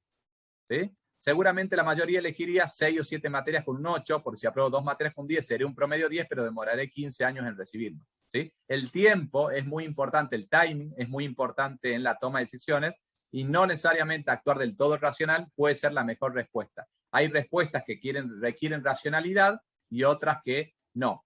El problema se genera cognitiva y conductualmente hablando cuando tomamos decisiones impulsivas cuando debieran ser racionales y viceversa, ¿sí? En el marco que les venía contando recién, obviamente el cerebro, ¿qué nos va a decir? El cerebro nos va a llevar a que todas nuestras decisiones, o la mayor parte de ellas, se hagan con el sistema que gasta nafta como un scooter. Hagamos todo con decisión de piloto automático, todo sistema 1, todo irreflexivo. ¿Por qué? Porque cumplo muchas finalidades gastando poca energía. Entonces me alcanza para el resto. O sea, voy a guardar los cartuchos para cuando no me quede otra que usar el sistema racional. O sea, hay una tensión permanente entre sistema 1 y sistema 2. El sistema 2, que es el que nosotros creemos que nos caracteriza, tiene una actuación reducida. Casi siempre hay una tensión y el cerebro juega a favor del sistema 1, de automatizar decisiones, a punto tal que aproximadamente el 80% de las decisiones de las personas son en piloto automático, ¿sí? En base a ese tipo de razonamientos que veíamos recién. Uno podría decir que dentro de esa prender y apagar la luz de la voluntariedad o de la relevancia del tema, podemos decir, no, pero yo cuando resuelvo cosas importantes me pongo las pilas y uso el sistema racional. Y la respuesta obviamente la da la neurociencia diciendo no, ¿sí? No depende de cuán importante sea tu decisión. Vos te podés estar casando, podés estar sacando la sentencia de tu vida y podés estar siendo preso del sistema 1. Contrariamente, podés estar eligiendo simplemente el plato en un menú ejecutivo con Alejandro en mediodía que tenían 40 minutos, ¿sí? Y ahí en ese caso puntual usaste incorrectamente el sistema 2, o sea, decisiones que puedan ser cotidianas, ¿sí? Le damos una importancia vital y viceversa para las decisiones que no juegan en esto, ¿sí? Esto explica gran parte del comportamiento organizacional a gran escala, ¿sí? En los altos niveles, en los cuales muchas veces las personas creen a veces que las conductas son muy premeditadas, ¿sí? Respecto a actores o jugadores relevantes del poder. Podemos dar el ejemplo de Donald Trump, por ejemplo, en Estados Unidos, ¿sí? En la cual no necesariamente una decisión presidencial, por ejemplo, está basada en un esquema de decisión 1. O sea, se puede apretar el botón de un misil nuclear bajo una actuación de sistema 1 impulsiva, se puede devaluar una moneda, se pueden tomar una decisión de altísimo impacto bajo ese sistema y viceversa. O sea, no depende de cuán importante es la decisión. El sistema 2 se prende y se apaga, o sea, el sistema cognitivo analítico se prende y apaga. El sistema 1 El de piloto automático es un tractor abierta a las 24 horas, con lo cual está siempre tirando señales diciendo quiero entrar a la cancha a jugar, y uno tiene que tratar de eventualmente de inhibirlo. Una mala noticia, o quizás lo que ustedes hubiesen querido escuchar, lo contrario. Yo puedo neutralizar al sistema 1 y decirle, vos no vas a participar nunca más en mis decisiones. La respuesta es no. Yo puedo aprender a lidiar con eso, mitigar algunos efectos disvaliosos, pero no puedo neutralizarlo. ¿Por qué? Porque no es una patología, sino que es una característica del sistema cognitivo de las personas. Yo no le puedo decir a la persona, no respires, no le puedo decir tampoco, por lo tanto, no podés actuar bajo sistema 1. Sí puedo reconocer, autopercibir, y establecer algunas estrategias en consecuencia de esto que venimos señalando. Pero desde ya les adelanto, cuando ustedes digan, ¿hay tips para ser más racional o analítico? Tomen con reparos todo aquello que escuchen sobre pseudo planteos científicos, como podría ser lo que es neuroprogramación, etcétera, etcétera, etcétera, ¿sí? Pues no tienen base científica para nada, ¿sí? Sí hay algunas estrategias vinculadas a lo que hablemos enseguida sobre Nagis o ese tipo de herramientas, pero desde ya les adelanto que van a tener que seguir lidiando con ese sistema 1 toda la vida, y de algún modo, sin perjuicio que a veces uno echa la culpa afuera, ustedes en gran parte van a ser los enemigos de ustedes mismos, ¿sí? Bien, hago nuevamente un pequeño parate para preguntar si vamos bien, si están muy mareados, si se va entendiendo todo, si van pudiendo hilar, si quieren que repita algo que no expliqué bien, etcétera, etcétera. Hacer un comentario con esto que estabas Si podés diciendo. elevar el tono de voz, te agradecería, porque no escucho bien. Estoy hablando fuerte y cerca del micrófono. Ahí se escucha un poco mejor. Algo sí. Gracias. Me imaginaba tener que pensar todo el tiempo en cómo respirar o en cómo mantener el equilibrio al caminar, por ejemplo, ¿no? Sí. Si tuviéramos solamente una modalidad racionalista. Como ejemplos. Sí, exactamente. Bueno, eso es muy bueno tu aporte. Eso, desde el punto de vista técnico, escapa incluso al sistema 1 y sistema 2. Hay funciones que no entran dentro de lo que es decisiones. Por ejemplo, este tipo de cuestiones como la respiración, el ritmo cardíaco, etcétera, ya no lo podemos manejar a nivel voluntario, salvo sin perjuicio de algunas cuestiones indirectas que hoy se está trabajando en materia de... hay algunos estudios que no por ser disruptivos, llamativos, no tienen seriedad, que es toda la vinculación entre lo que se denomina meditación y mindfulness con neurociencia, bueno, las cuestiones vinculadas a manejo de respiración para ganar estados de reflexión, etcétera, etcétera. Mira cuando dice, bueno, respiro para tranquilizarme, bueno, hay distinta evidencia empírica que muestra que esos estudios sí están teniendo resultados importantes, pero casi todo lo que es ciertas actividades fisiológicas automatizadas, como podría ser la respiración, o en mayor sentido el funcionamiento de algunos órganos, o los latidos cardíacos, generalmente no lo podemos manejar y pasa al margen de, o sea, son automáticos ya, pero pasan al margen de estos sistema 1 o sistema 2. Cuando hablamos de sistema 1 o 2 nos referimos a decisiones o comportamientos que puedan tener algún grado de concientización o que nosotros podemos influir ostensiblemente en eso, pero desde ya que es muy, muy relevante lo que acabo de señalar porque me permitió hacer esa pequeña aclaración. ¿Alguna otra duda, comentario?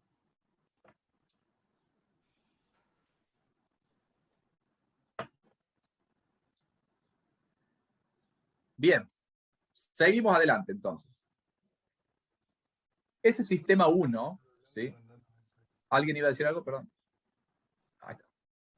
Ese sistema 1, ¿sí? Tiende a... Es como el diablo que mete la cola, ¿sí? Nosotros creemos que tomamos decisiones racionales muchas veces cuando no son tales. ¿Cómo se logra eso? A través de algunos engaños que producen lo que se denominan sesgos cognitivos. Los sesgos cognitivos, incluso el propio Kahneman los califica como errores o de algún modo fallas cognitivas, pero en realidad son características de la persona. Nosotros podríamos decir que son errores o fallas porque se alejan un poco de lo que nosotros creíamos que éramos, pero en realidad son características de nuestro sistema cognitivo y como dijimos recién, cumplen una función muy, muy relevante, ¿no? Estos sesgos, al día de hoy, hay listados o documentados con mayor o menor grado de controversia o de solidez científica, aproximadamente 200. Hay una especie, entre comillas, si me preguntan a mí, opinión personal, una especie de fiebre de sesgo, en las cuales los investigadores, seguramente son temas que son taquilleros, buscan nuevos sesgos para mostrar cómo las decisiones de las personas son inconsistentes, y generalmente lo hacen con estudios llamativos, como esto de los jueces con hambre o sin hambre, para producir impacto y medir bien en las revistas científicas. Pero los fundamentales son aproximadamente 20, ¿sí? los que impactan fundamentalmente o mayormente en las decisiones o en los comportamientos de las personas. Esos sesgos de alguna manera son características, o si usamos el lenguaje de Kahneman, fallas cognitivas que nos llevan a producir errores sistemáticamente. O sea, sistemáticamente nos mandamos la misma macana, si se quiere, ¿no? Porque actúan sobre eso que hablábamos nosotros antes de saltar a las conclusiones, de tomar decisiones o llevar adelante comportamientos con poca información disponible, lo que Kahneman denomina heurística o atajos heurísticos, ¿sí? Usar el camino abreviado, que está buenísimo porque es el camino abreviado, pero nos puede llevar a mandarnos macanas. ¿Por qué es muy útil el sistema 1? Porque generalmente la pegamos, generalmente nos va bien con esas decisiones intuitivas, generalmente esas decisiones con poca información disponible suelen ser más o menos acertadas. Pero la parte mala es que a veces nos confundimos, ¿sí? O el margen de error aparece, o lo que es peor, se han desarrollado hoy en día distintas herramientas para contrarrestar o de algún modo explotar, si se quiere, a la persona en contra de sí mismo, aprovechando indebidamente sus sesgos cognitivos. Entre los sesgos cognitivos que vamos a mencionar hay varios, como digo, quédense tranquilo que no vamos a hablar de los 200, pero sí vamos a mencionar los más usuales, ¿sí? Algunas aplicaciones para el derecho en general, incluso para la gestión también, sin perjuicio vamos a ir metiendo temas ahora y en la clase o el encuentro que viene.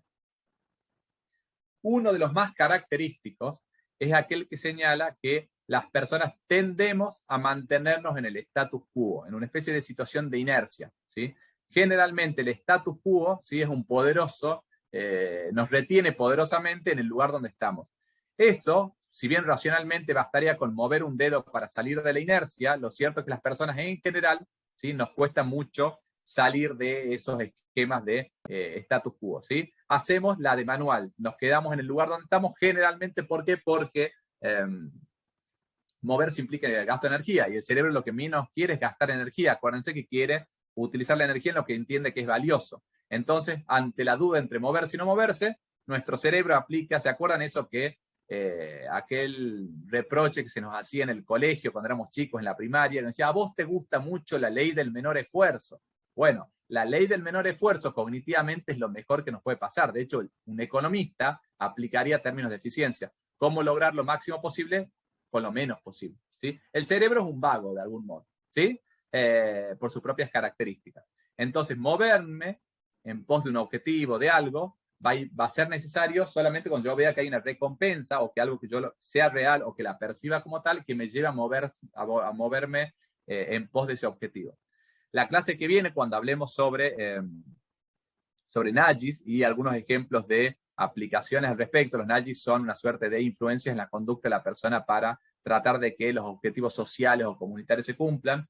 Vamos a ver cómo ese sesgo de mantenerme en el status quo influye, por ejemplo, positivamente en la donación de órganos o en cuestiones vinculadas contrariamente a nuestros intereses, a los débitos automáticos en los cuales ustedes le van debitando algo todos los meses y siempre se olvidan de destildar la opción de stop debit, por ejemplo, ¿no? Entonces ahí hay un sesgo que es bastante interesante. Aplicado al derecho, ¿sí? Ustedes podrán decir que mantenerme en el status quo, ¿sí? Influye poderosamente, por ejemplo, en ese estudio de los jueces con hambre. En ese estudio no era tanto que yo optaba por ponerme más duro desde el punto de vista punitivo, sino que la opción por defecto, ¿sí? La opción de inercia era denegar la libertad. O sea, había que hacer un esfuerzo cognitivo para salirse de la regla y darle la libertad a la persona. Mientras menos energía tenemos, ese sesgo se pronuncia mucho más. Desde ese punto de vista, entonces, cómo me presenten las opciones va a influir poderosamente al respecto. Yo tengo que hacer un esfuerzo para salir de esa situación de inercia y eso me lleva una energía, un gasto adicional. Ustedes ya podrán haber hecho el paralelo con la doctrina del precedente, ¿no? ¿Por qué resolvemos así? Porque la jurisprudencia dice que tenemos que resolver así, porque el Superior Tribunal de Justicia de Tierra del Fuego dice esto, porque el criterio de la Cámara en sus distintas salas históricamente dice eso. Ahora bien, muchas veces mientras más se automatiza o más pacífico es una doctrina, menos se la cuestiona cognitiva y racionalmente, ¿sí? Generalmente decimos, esto siempre fue así, ¿no? Sin cuestionarnos si no hay posibilidades de cambio, ¿no? Cuando después veamos algunos impactos de la inteligencia artificial en estos ámbitos, en la inteligencia artificial utilizada en el ámbito judicial, podemos ver algunos peligros que se pueden dar y están vinculados a estas cuestiones, sin perjuicio que lo que más existe son oportunidades y beneficios. Hay 2 o 3 cuestiones a marcar para eventualmente abordarlas y superarlas como inconvenientes. Otro sesgo muy interesante y que nos aplica mucho, esto es una charla del Poder Judicial, con lo cual es muy propicio plantearla acá, es el sesgo de la visión en retrospectiva. Las personas tendemos a analizar el pasado haciendo trampa, que es usando información del presente. O sea, resolvemos o evaluamos el pasado con el diario del lunes, ¿sí? En el derecho, dado que evaluamos conductas del pasado, esto es bastante complicado porque, por ejemplo, esto se dio mucho cuando fue el cambio de código en el 2015, en el cual situaciones que fácticamente debían ser resueltas por el código de Vélez o el código de comercio anterior o leyes anteriores, se le aplicaban, ¿sí?, doctrinariamente, por ejemplo, sin valor legal, pero sí como valor de doctrina, las soluciones del nuevo Código Civil y Comercial de aquel momento, ¿no? O sea, evaluemos el pasado con información del presente, ¿sí? El diario el lunes nos juega una mala pasada. Ya voy a tu pregunta, Sergio Huertas. Esto, naturalmente, es una falla cognitiva, una característica cognitiva que nos genera inconsistencia porque nosotros en el pasado no teníamos la información del presente. Sin embargo, cuando nos citamos en el futuro, evaluamos esto. ¿Vieron cuando dicen, ¿cómo no me di cuenta que la cosa iba para este lado? Y no te diste cuenta porque en ese momento no era tan fácil darse cuenta de eso, porque no tenías la bola de cristal que hoy tenés, ¿sí? Bien, Sergio Huertas, ¿levantaste la mano? Sí, hola, no sé si se me escucha bien. Perfecto. Buenas tardes, la verdad un lujo lo que estás comentando, es material muy actualizado, si bien traes de diferentes autores, se está tratando mucho, se está trabajando mucho sobre eso hoy en día. Es principalmente de tomar conciencia del ser humano sobre su propio cuerpo y cómo funciona la mente, ¿no? Y acá viene la pregunta, ¿cómo modificamos estos hábitos siendo que la única opción que tenemos hoy por hoy es la voluntad propia de generar este cambio, ¿no?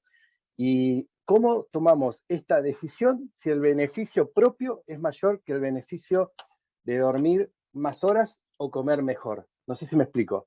Si yo, la verdad que saco más beneficio durmiendo menos y salteando beneficio propio, cuando en realidad lo que estás planteando, lo que planteaste al principio, es la problemática que podemos generar nosotros hacia el otro, porque cuando hablamos de un juez, por ejemplo, que toma una decisión, o una jueza que toma una decisión sobre una persona, la que sale jorobada es la persona. En cambio, cuando yo no como o discuto en mi casa, el que se genera el problema soy yo a mí mismo. Entonces, ¿cómo hacemos efectivamente para esto llevarlo a la cancha y decir, bueno, habría que tomar cartas sobre el asunto y ver cómo hacemos para descansar mejor, comer mejor, para rendir mejor, que es algo que lo analizamos cotidianamente, ¿no? Esa es la pregunta. Sí, es muy bueno el comentario, Sergio. Mirá, o sea, el primer paso, lo que se plantea mucho en el mundo de las neurociencias, también en la ecología, es de algún modo el reconocimiento del problema, el diagnóstico, ¿no? O sea, decir, ¿dónde estamos parados? Estamos parados acá. Bueno, somos un desastre, ¿sí? ¿Qué es lo que tenemos por mejorar tal cosa? Bueno, ¿cómo hacemos si solamente tenemos la voluntariedad? Como bien decimos vos, y la voluntariedad generalmente nos juega una mala pasada porque las personas creemos o somos muy sobreoptimistas respecto a, ya voy a hablar del sesgo de sobreoptimismo, respecto a lo que podemos lograr con la voluntad, ¿sí? Y ahí entra en juego lo que se denomina el paternalismo libertario o modernamente lo que se denomina arquitectura de las decisiones, y es manejo, manipulación de contextos para incidir en la conducta de las personas y tratar de lograr que todo aquello que vos voluntariamente no llegás, ¿sí?, con el empujón que viene de afuera por los aportes de la ciencia del comportamiento, te permitan llegar a esos esquemas, ¿no?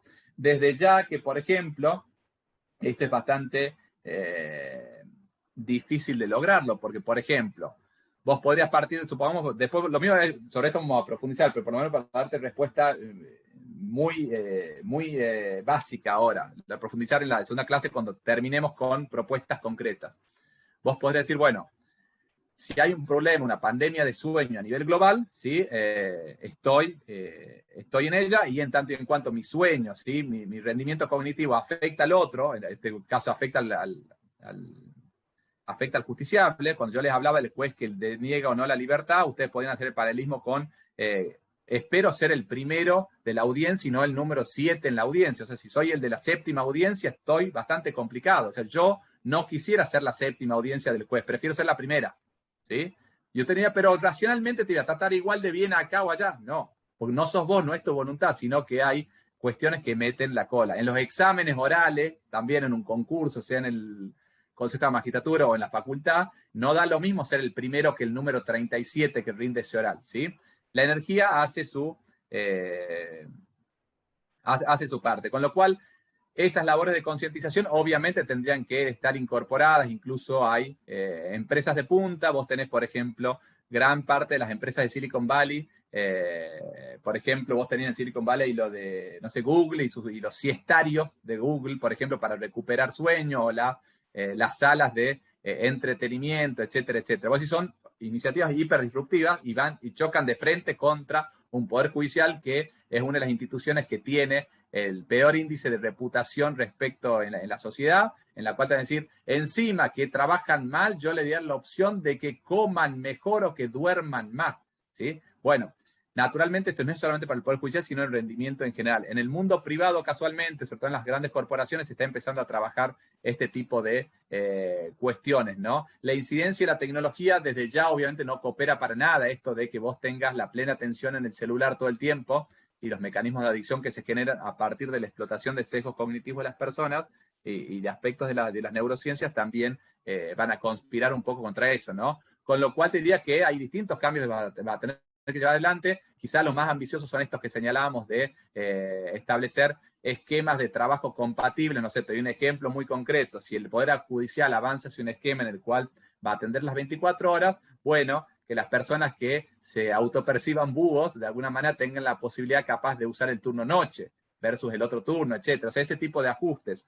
Eventualmente establecer sistemas de reemplazos o de controles de protocolo respecto, si yo vengo, hay un juez o una jueza que viene muy exigido, ¿no? Y vos lo ves que viene ya en la banquina a nivel descanso, ponerle un elemento de validación posterior de un colega, por ejemplo, para ver cuán razonable es la decisión tomada, si se escapó alguna cuestión, algún daño colateral al respecto, etc. Hay normas de compliance, por ejemplo, que ya vamos a hablar después un poco también, que por eso esta charla son 2 encuentros en las cuales podríamos aplicarlas al mundo público, ¿no? Justamente mañana tengo que dar una charla en Buenos Aires sobre lo que se denomina behavioral compliance en las organizaciones públicas, ¿no? Cómo el mundo del compliance, de los programas de integridad, puede producir impactos a nivel comportamiento en las organizaciones públicas, como podría ser el Poder Judicial, ¿no? Pero las mayores, concretamente, Sergio, las mayores oportunidades las puedes dar a partir de lo que se denomina arquitectura de las decisiones y cómo guionar previamente decisiones futuras a nivel contextos para que vos te pueda hacer más fácil la decisión. Ejemplo muy concreto. Sacalo del ámbito judicial o vos hacer el paralelismo. Si vos te estás queriendo cuidar en las comidas, ¿sí? No digas, voy al súper y traigo 5 paquetes de chocolinas, los pongo en la alacena porque te va a ser mucho más difícil decir no como la chocolina. Ahora bien, si no está la chocolina en la alacena, no te digo que te va a olvidar, sobre todo si sos goloso como a mí que me gusta el dulce, pero vas a tener mayores dificultades de ir a buscar, porque para buscar una chocolina vas a tener que agarrar el auto, la bicicleta, la moto, caminar, etcétera, ir al kiosco, etcétera, y comprarla. Con lo cual ahí, por ejemplo, establecer una especie de actividad preventiva sobre tu propia actuación, ¿no? Y después vamos a ir estableciendo algunos otros ejemplos muy claros de nudges, de empujones que se pueden dar, que es un poco ese concepto que mencionaba Mariana hace un rato cuando hablaba de los pequeños empujones. Bien, me detengo un poco, estoy viendo el chat para no comerme lo de nadie. Bien, seguimos adelante. Otro sesgo judicial bastante interesante, judicial y jurídico, es el sesgo de confirmación.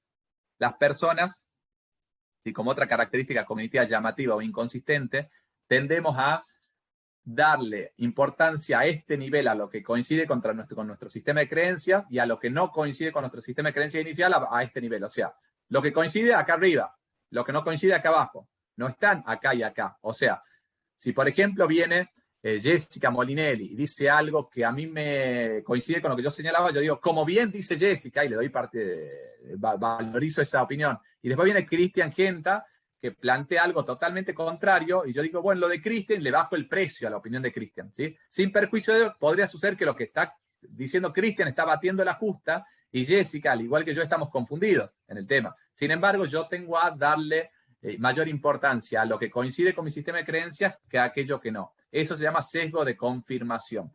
Cuando nosotros evaluamos un expediente, ¿sí?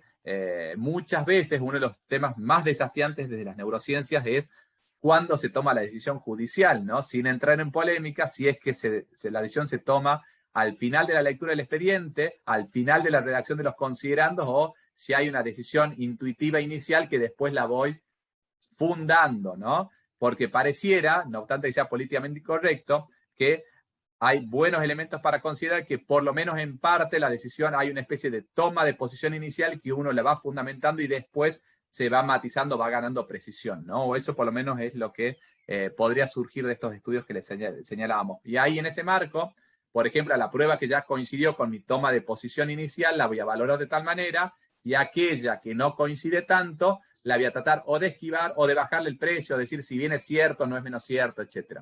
O sea, la labor de la cabeza, si lo llevo en términos jurídicos estrictamente, nos tiende a que razonemos en términos de alegatos, ¿sí? Como si fuésemos abogados diciendo esto vale y esto no, ¿sí? El desafío nuestro, ¿sí? Quienes estamos en el Poder Judicial es, ojo con esto que nos está engañando, ¿sí? Y a conspirar contra nosotros mismos, patear en contra nuestro, y esto que nos seduce tanto, decirle, che, esto que me seduce tanto me parece que lo tengo que analizar con más pilas que aquellos que tengo natural inclinación para, ¿no? Con lo cual hay un sesgo que nos lleva a razonar en términos de alegato, a distorsionar los elementos de un juicio, ¿no? Otro sesgo que es interesante y hasta divertido, sobre todo para esta altura de la hora, perdón que no les di el recreo, fue culpa mía, siento culpa, el próximo les prometo que van a tener 10 minutos de recreo, es el comportamiento, o el efecto contagio, el comportamiento en manada, ¿sí? Las personas, somos animales sociales. Hay un esquema descubierto por un científico italiano que se denomina neuronas espejos, que se cree que explican, en los años 90, que explican gran parte del comportamiento por imitación de las personas, y básicamente lleva a cuando la gente hace algo, debe ser que está bien. Mientras más gente haga algo, yo menos razono en términos racionales o analíticos si eso está bien o está mal, ¿sí? Cuando algo se pone de moda, ¿sí? Yo no me pregunto si el color tal me gusta o no me gusta, lo uso simplemente. Cuando se pone de moda el producto tal, lo mismo, etcétera, etcétera. O sea, las personas actuamos por imitación en gran parte. O, mejor dicho, nos cuesta mucho salir de la lógica de la imitación. Tenemos que hacer un esfuerzo mental para salir de el camino hacia el cual todo tiende a ir. Ejemplos heterodoxos que pueden llegar a ser pedagógicos. Vieron bueno, ahora pareciera que se pudieron volver a hacer eventos sociales, como una fiesta de casamiento, cumpleaños, etc. Pero vieron en la fiesta de casamiento, la lógica es, claramente, música de jazz o tranquila, la gente comiendo, charlando, etc. Y de golpe hay un momento en el cual, ponen la música de boliche, aparece la cumbia, y uno detecta la señal y dice, debe ser que quieren que me pare a bailar, ¿no? Y está la pareja diciendo, ojalá que se cope todo el mundo y salte en toda la pista, y hay un microsegundo en el cual la pista está vacía y la gente dice, y la pareja dice, espero que la gente se cope y vaya a la cancha, y para la gente, los invitados en correlato dicen, ay, ¿me paro o no me paro? Lo mismo puede suceder con otras situaciones parecidas. Bueno, en ese caso, nosotros vamos a tener una serie de, entre comillas, si lo llevamos al terreno digital, de influencers, que es el amigo, el pariente, etcétera, carismático y con personajes simpáticos que rompe el hielo y acompaña a la parejita a la pista, ¿no? Y van y rompen el hielo. Y el costo o el carácter analítico de la decisión del que se sumó en quinto lugar va a analizar mucho más costos-beneficios que el que se sumó en lugar 100. O sea, los pataduras como yo, ya cuando se metieron 100 personas a la pista, se meten porque saben que pasan desapercibidos, etcétera, y ya ni siquiera racionalizan la decisión, imitan el comportamiento ajeno. Si lo llevamos a terreno alimenticio, y recordando la cronobiología de, acá yo ya les afecté, por ejemplo, la necesidad fisiológica de merendar en el horario oportuno, con lo cual ustedes ya se podrían poner más hostiles conmigo cognitivamente hablando, desde el punto de vista del comportamiento. vieron que, hagan de cuenta que estaban en un desayuno de trabajo, hay una bandeja de medialunas en el medio, y el costo decisional de agarrar la primera medialuna es mucho más alto que el que agarró la quinta, la sexta, la décima, en la cual ya con total desparpajo la agarras mientras estás charlando. O sea, romper el hielo, en tanto no hay un comportamiento anterior a imitar, influye. Bueno, apliquen la doctrina en los precedentes a esto. Mientras más gente haga esto, más fácil me es copiar el precedente y mucho más difícil de salir de eso. Les recalco que esto no es una crítica, todo lo contrario. Recuerden que yo les dije que el sistema 1 generalmente nos hace tomar decisiones relativamente razonables. O sea, seguir a la manada suele estar bien. Si ustedes tienen un restaurante que está lleno y uno que está vacío, posiblemente sigan a la manada porque se debe comer mejor y a un mejor precio en términos relativos. Pero pueden suceder cuestiones vinculadas a modas, etcétera, etcétera, que nos jueguen una mala pasada. Y a eso apuntan los sesgos cognitivos de los cuales veníamos hablando. Otro sesgo interesante es el sesgo vinculado al falso consenso. Las personas solemos creer que el resto opina como uno, en general. Tenemos una tendencia a decir que nuestra visión del mundo suele ser, no le digo compartida por todos, pero más compartida por el resto de lo que creemos, ¿sí? Y eso en la realidad obviamente no ocurre y produce grandes desacuerdos entre las personas, ¿no? Otro sesgo importante es el sobreoptimismo. Las personas tenemos una confianza exagerada en nosotros mismos, ¿sí? En todo lo que vamos a poder lograr. Les di el ejemplo de todo lo que querían hacer hoy a la mañana y están reculando 6:46 diciendo, bueno, esto lo pateo para mañana, ¿no? Empiezo el lunes. ¿Cuántas veces dijimos empezamos el lunes y el lunes no empezamos ni el lunes ni el otro, ni el próximo, ni el 2024? Sin embargo, seguimos creyendo que vamos a empezar el lunes, ¿sí? Somos más optimistas con el futuro lejano que con el cercano. O sea, cuando algo lo pateamos a muy largo plazo, un deadline, por ejemplo, una fecha límite, tenemos más confianza mágicamente en que lo vamos a poder cumplir. Después no cumplimos ni ahora ni nunca. Esto pasa mucho con las entregas de papers en las revistas científicas. Cuando vos le decís a alguien, les confieso, cuando yo era gerente de contenidos en Thomson Reuters y coordinaba el diario La Ley, el diario jurídico La Ley, usaba mucho esto de decirle, por ejemplo, no sé, voy a usar de ejemplo acá a Laura. Laura, te invito a escribir un artículo sobre tal cosa. Yo sabía que Laura estaba muy ocupada y no le ponía como fecha de entrega en 2 meses, el 30 de noviembre del 2021. Decía, es para entregar el 30 de noviembre del 2022, Laura, queda tranquila. Con lo cual Laura en su imaginario diría, estoy hasta las manos, pero en 2022, fines de 2022, seguro que sí. Entonces obtenía el ok de Laura. Obviamente después a Laura se le venía encima la fecha en 2022, porque si su lógica de trabajo era estar hasta las manos hoy, mañana y pasado, en 2022 también estaba. Pues bueno, Chamatrópulos hacía trampa y se lograba su cometido de comprometerla a Laura, si era una autora muy, muy prestigiosa, a dar el sí, ¿no? Estoy explicando sobre optimismo, Analí, exactamente. Y está vinculada a procrastinación, como bien señalaba Dani, que no sé si era Daniel o Daniela. Entonces, ahí tengan presente que las personas somos sobreoptimistas. Existe algo que se denomina falacia de la planificación, que muestra que las personas todo el tiempo planificamos mal.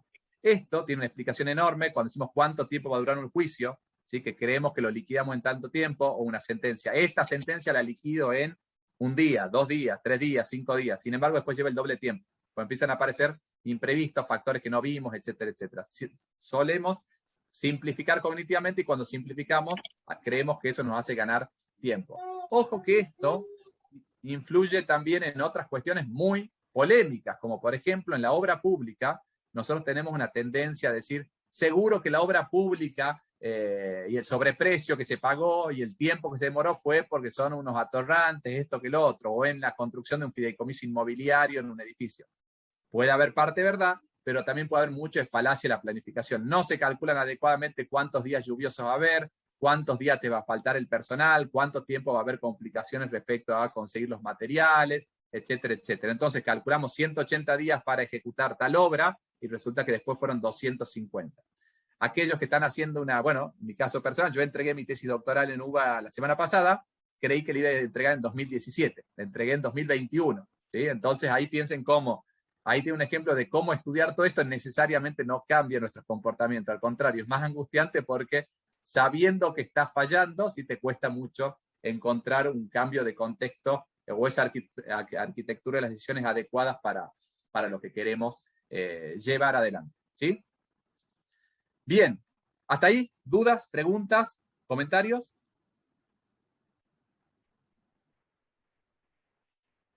¿Seguimos adelante? Bien. En eso de sobreoptimismo, como a tratar de cerrar con ese sesgo y algunas aplicaciones particulares, una tendencia actual, nuevamente estamos hablando de gestión y de productividad, ¿sí? Tanto en el ámbito público como privado, en este caso en el ámbito público y concretamente judicial, las personas creemos que podemos hacer todo al mismo tiempo, ¿no? Porque todo al mismo tiempo no se gana tiempo, también no solamente es laburar 15 horas por día, sino hacer 5 cosas al mismo tiempo, entonces digo, multiplique por 5 las 15 horas del día, ¿sí? Malas noticias nuevamente, ¿sí? El multitasking, contrariamente a lo que creemos, ¿sí? Nos quita el rendimiento cognitivo. Hagan de cuenta que si es un motor, es apagar el motor, volver a prender. Apagar el motor, volver a prender. Hagan de cuenta que está en un embotellamiento, es primera, punto muerto. Primera, punto muerto. Primera, punto muerto, y así sucesivamente. Lo que sucede es que ese encendido y apagado es tan veloz, ¿sí? Que las personas no se dan cuenta que prende y apaga, ¿sí? Y cree que las tareas se van realizando en paralelo. Las tareas que tienen algún mínimo grado de complejidad, no complejidad en sentido consciente, sino complejidad, por ejemplo, leer un texto, para usted leer un texto simple, una esquela, puede ser algo que no es complejo, pero cognitivamente el proceso de lectoescritura es complejo. Yo no puedo llevar adelante al mismo tiempo 2 tareas de complejidad sin afectar fuertemente a una de ellas. Generalmente se afecta mucho a la segunda, ¿sí? A la segunda tarea que estoy llevando adelante, ¿sí? Usted dice, bueno, mientras hago el escrito, voy contestando el WhatsApp, voy hablando por teléfono y cargando numeritos en un Excel. Bueno, el margen de error y los tiempos de respuesta crecen exponencialmente. Optimistamente creemos que vamos a poder solucionar, vamos a poder darle nuestra performance a ser adecuada, o sea, vamos a poder hacer 2 cosas al mismo tiempo. Sin perjuicio, obviamente, que hay personas que tienen mayor capacidad para actuar manejando volumen que otras, desde ya. Lo cierto es que la atención focalizada en cuestiones que tienen exigencia cognitiva influye muchísimo en todo esto, ¿no? En el mundo actual no es un tema menor que el sistema de alertas y de estímulo constante que el teléfono celular conspira fuertemente contra este fenómeno del multitasking, ¿sí? Antes de seguir, perdón, voy a una pregunta que se hizo acá. ¿Por qué planificamos mal? ¿Es cultural, es educacional? Bueno, hay gran parte de la respuesta puede estar dada por el sobreoptimismo y después obviamente hay falencias de la planificación en sí, ¿no? Ya mucho más racionales y estratégicas, ya que un plan mal concebido desde el punto de vista racional también influye. O sea, no quiere decir que todas nuestras macanas son por el sistema 1, sino que el sistema 1 invisibilizado ayuda a entender por qué nos mandamos algunas macanas. Complementa de alguna manera nuestro esquema de errores diarios, si se quiere, ¿no? Voy a ir otra que se hizo, antes de ir. Dani dice, ¿por qué se asocia más al multitasking al cerebro de la mujer por sobre el de los hombres? Ese es un tema que es muy controvertido. Personalmente, ojo, científicamente hay quienes señalan, las bibliotecas están un poquito divididas al respecto a si hay diferencias fisiológicas y orgánicas entre el cerebro masculino versus el cerebro femenino. Hay algunos papers que sostienen algunas diferencias, pero la realidad hay un libro muy interesante de Gina Rippon que dice, una neurocientífica inglesa, que de alguna manera dice romper con el mito del cerebro masculino y el cerebro femenino, marcando que las eventuales diferenciaciones puntuales que pueden haber no tienen la consistencia necesaria como para marcar impactos en mayor o menor posibilidades de llevar adelante determinados comportamientos o conductas. O sea, como diciendo, hay cositas puntuales orgánicamente, como pasa con el cuerpo humano en general, pero no explican, no son razón suficiente para explicar diferencias conductuales o de comportamiento de las personas. No obstante, como les digo, personalmente esta segunda idea, me parece más acertada, pero sí, como les digo, un tema bastante controvertido en el mundo de las neurociencias, ¿sí? Piensen, bueno, después si quieren podrían hacer algo de perspectiva del cerebro, capaz que con esto poder ir cerrando, creo que es oportuno, sobre todo por la pregunta que nos hicieron recién, es lo siguiente.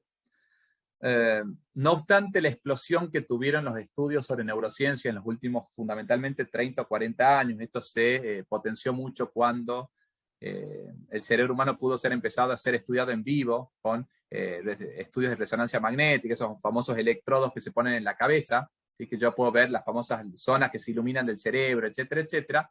Antes los estudios del cerebro y zonas del cerebro se estudiaban con cerebros muertos, ¿sí? Personas muertas en la cual se analizaba y decía esto corresponde a tal otra parte. Hoy yo lo puedo hacer en vivo hace 30, 40 años.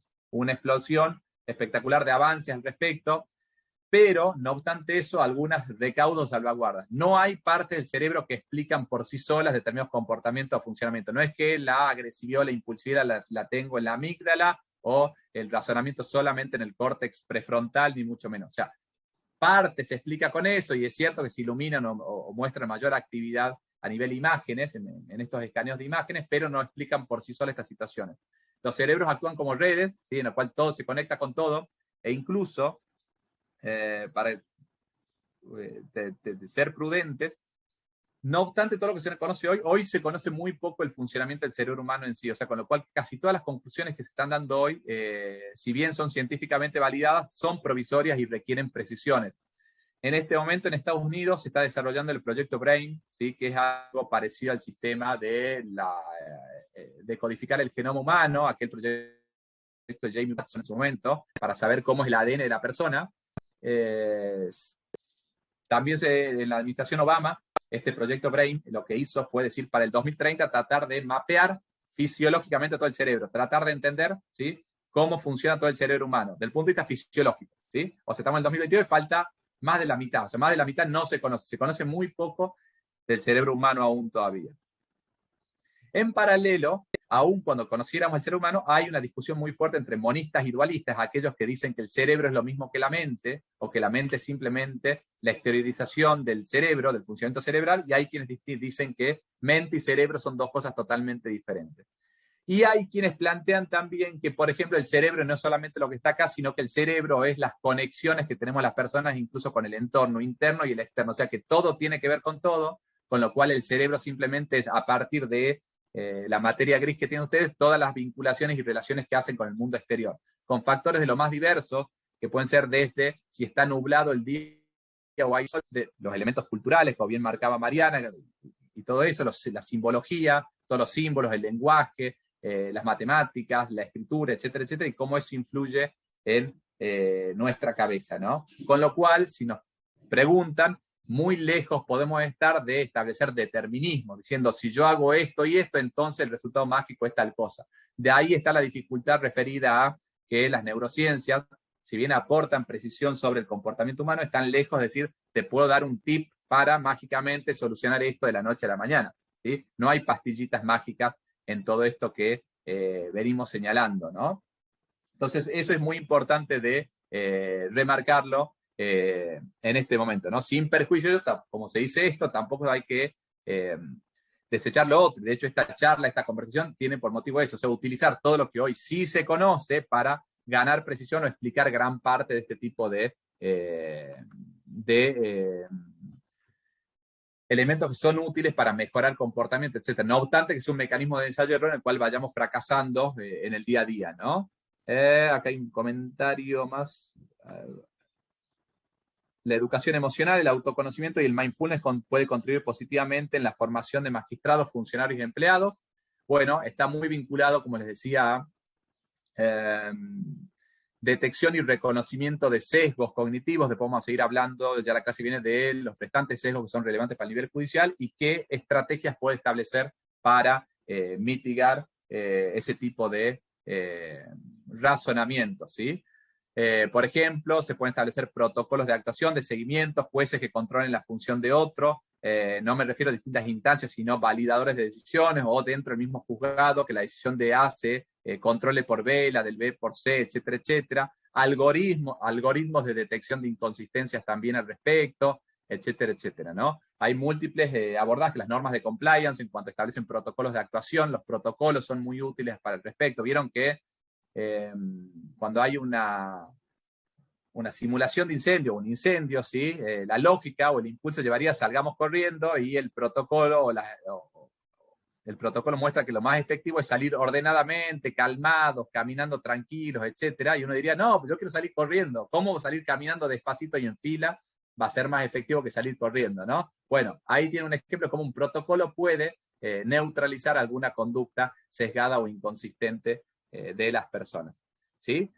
Bueno, estamos en hora, quiero dejar un segundito por lo menos para ver si se entendió, si quieren hacer una pregunta, algún comentario, y complementaremos desde ya, cada vez con bajada más práctica, en el lunes que viene la conversación. Les quiero agradecer nuevamente a las autoridades de la escuela, a los organizadores, a ustedes que hayan tenido la paciencia de pasar 2 horas por acá, sin probar bocado, aunque alguno habrá hecho trampa, imagino habrá apagado la camarita para picar algo, no estaría mal. Los que no lo hicieron, todo mi reconocimiento también al respecto. Espero que se haya entendido, y si no se entendió algo o hay dudas que aparecen después, a posteriori, en esos momentos de eureka, me lo pueden preguntar en la próxima clase, ¿no? En esos momentos de eureka, anecdóticamente, había un inventor llamado Arquímedes, de ahí viene el momento de eureka, griego, que estaba bañándose en un baño público, ¿sí? En Atenas, y cuando le encontró la vuelta a algo, gritó, eureka, como diciendo, se me ocurrió, ¿sí? Salió corriendo desnudo, encantado con que se le había encontrado la vuelta a algo. O sea, el momento eureka puede aparecer en cualquier momento del día, un poco lo que charlábamos antes al respecto, ¿no? Con lo que señalamos con Claudio, con Jen. Puede ser que a veces en momentos del día que son de los que esté más cansado aparezca una genialidad, sí puede aparecer. La creatividad a veces se fomenta en ese aspecto. Aquellos que se dedican al arte, por ejemplo, los que pintan o escriben, a veces dicen, bueno, piensen en Dalí, por ejemplo, con sus cuadros y el contenido onírico al respecto, a veces aparecen genialidades, ¿no? Pero para lo que a nosotros nos respecta, que es lo vinculado a tareas muy analíticas, precisas, dar respuestas al deber de resolver de manera fundada en los términos de los pactos, los tratados internacionales y el artículo 3 del Código Civil y Comercial, etcétera, con hacer las cosas analíticamente nos bastaría bastante, y a veces eso se nos escapa un poquito de las manos en base a todo lo que veníamos señalando, ¿sí? Bueno, dudas, preguntas, comentarios. Ale, Muchísimos agradecimientos. Solo una parroquial, que vieron que había esta cuestión del 19-18, porque en algún momento la charla estuvo planificada para el 19. Bueno, finalmente el encuentro, para clarificarlo para todos, es el 18, es decir, es el lunes de 5 a 7 por este mismo canal. Así que, nada, sí, ahí Mari decía muchos agradecimientos. No sé, Mari, si querías agregar algo más. No, agradecerte, Ale, muy buena la charla, y nada, me parece que hay muchos agradecimientos, así que eso es bueno, y seguramente van a surgir preguntas para el lunes. Todo gusto, el agradecido soy yo, y obviamente después, viviendo en una era digital, vamos a mostrar cómo ese gran demonio llamado inteligencia artificial, automatización, etcétera, etcétera, no solamente lo podemos ver como una parte mala, sino que en algunas de estas cuestiones nos puede ayudar, en otras, contrariamente, sí nos puede perjudicar, pero también vamos a mostrar también algunas oportunidades que nos trae la IA y la automatización de procesos, los sistemas digitales, etcétera, etcétera. Hay estudios que muestran, por ejemplo, sin adelantarles títulos, si la lectura en papel es igual a la lectura digital, y bueno, cómo eso impacta en el análisis de un expediente. Bueno, de esas cosas bien divertidas de gestión las vamos a abordar el lunes que viene, ¿sí? Gracias, Ale, gracias a todos. Buena tarde. Gracias a ustedes. Buena semana para todos. Nos vemos. Un abrazo.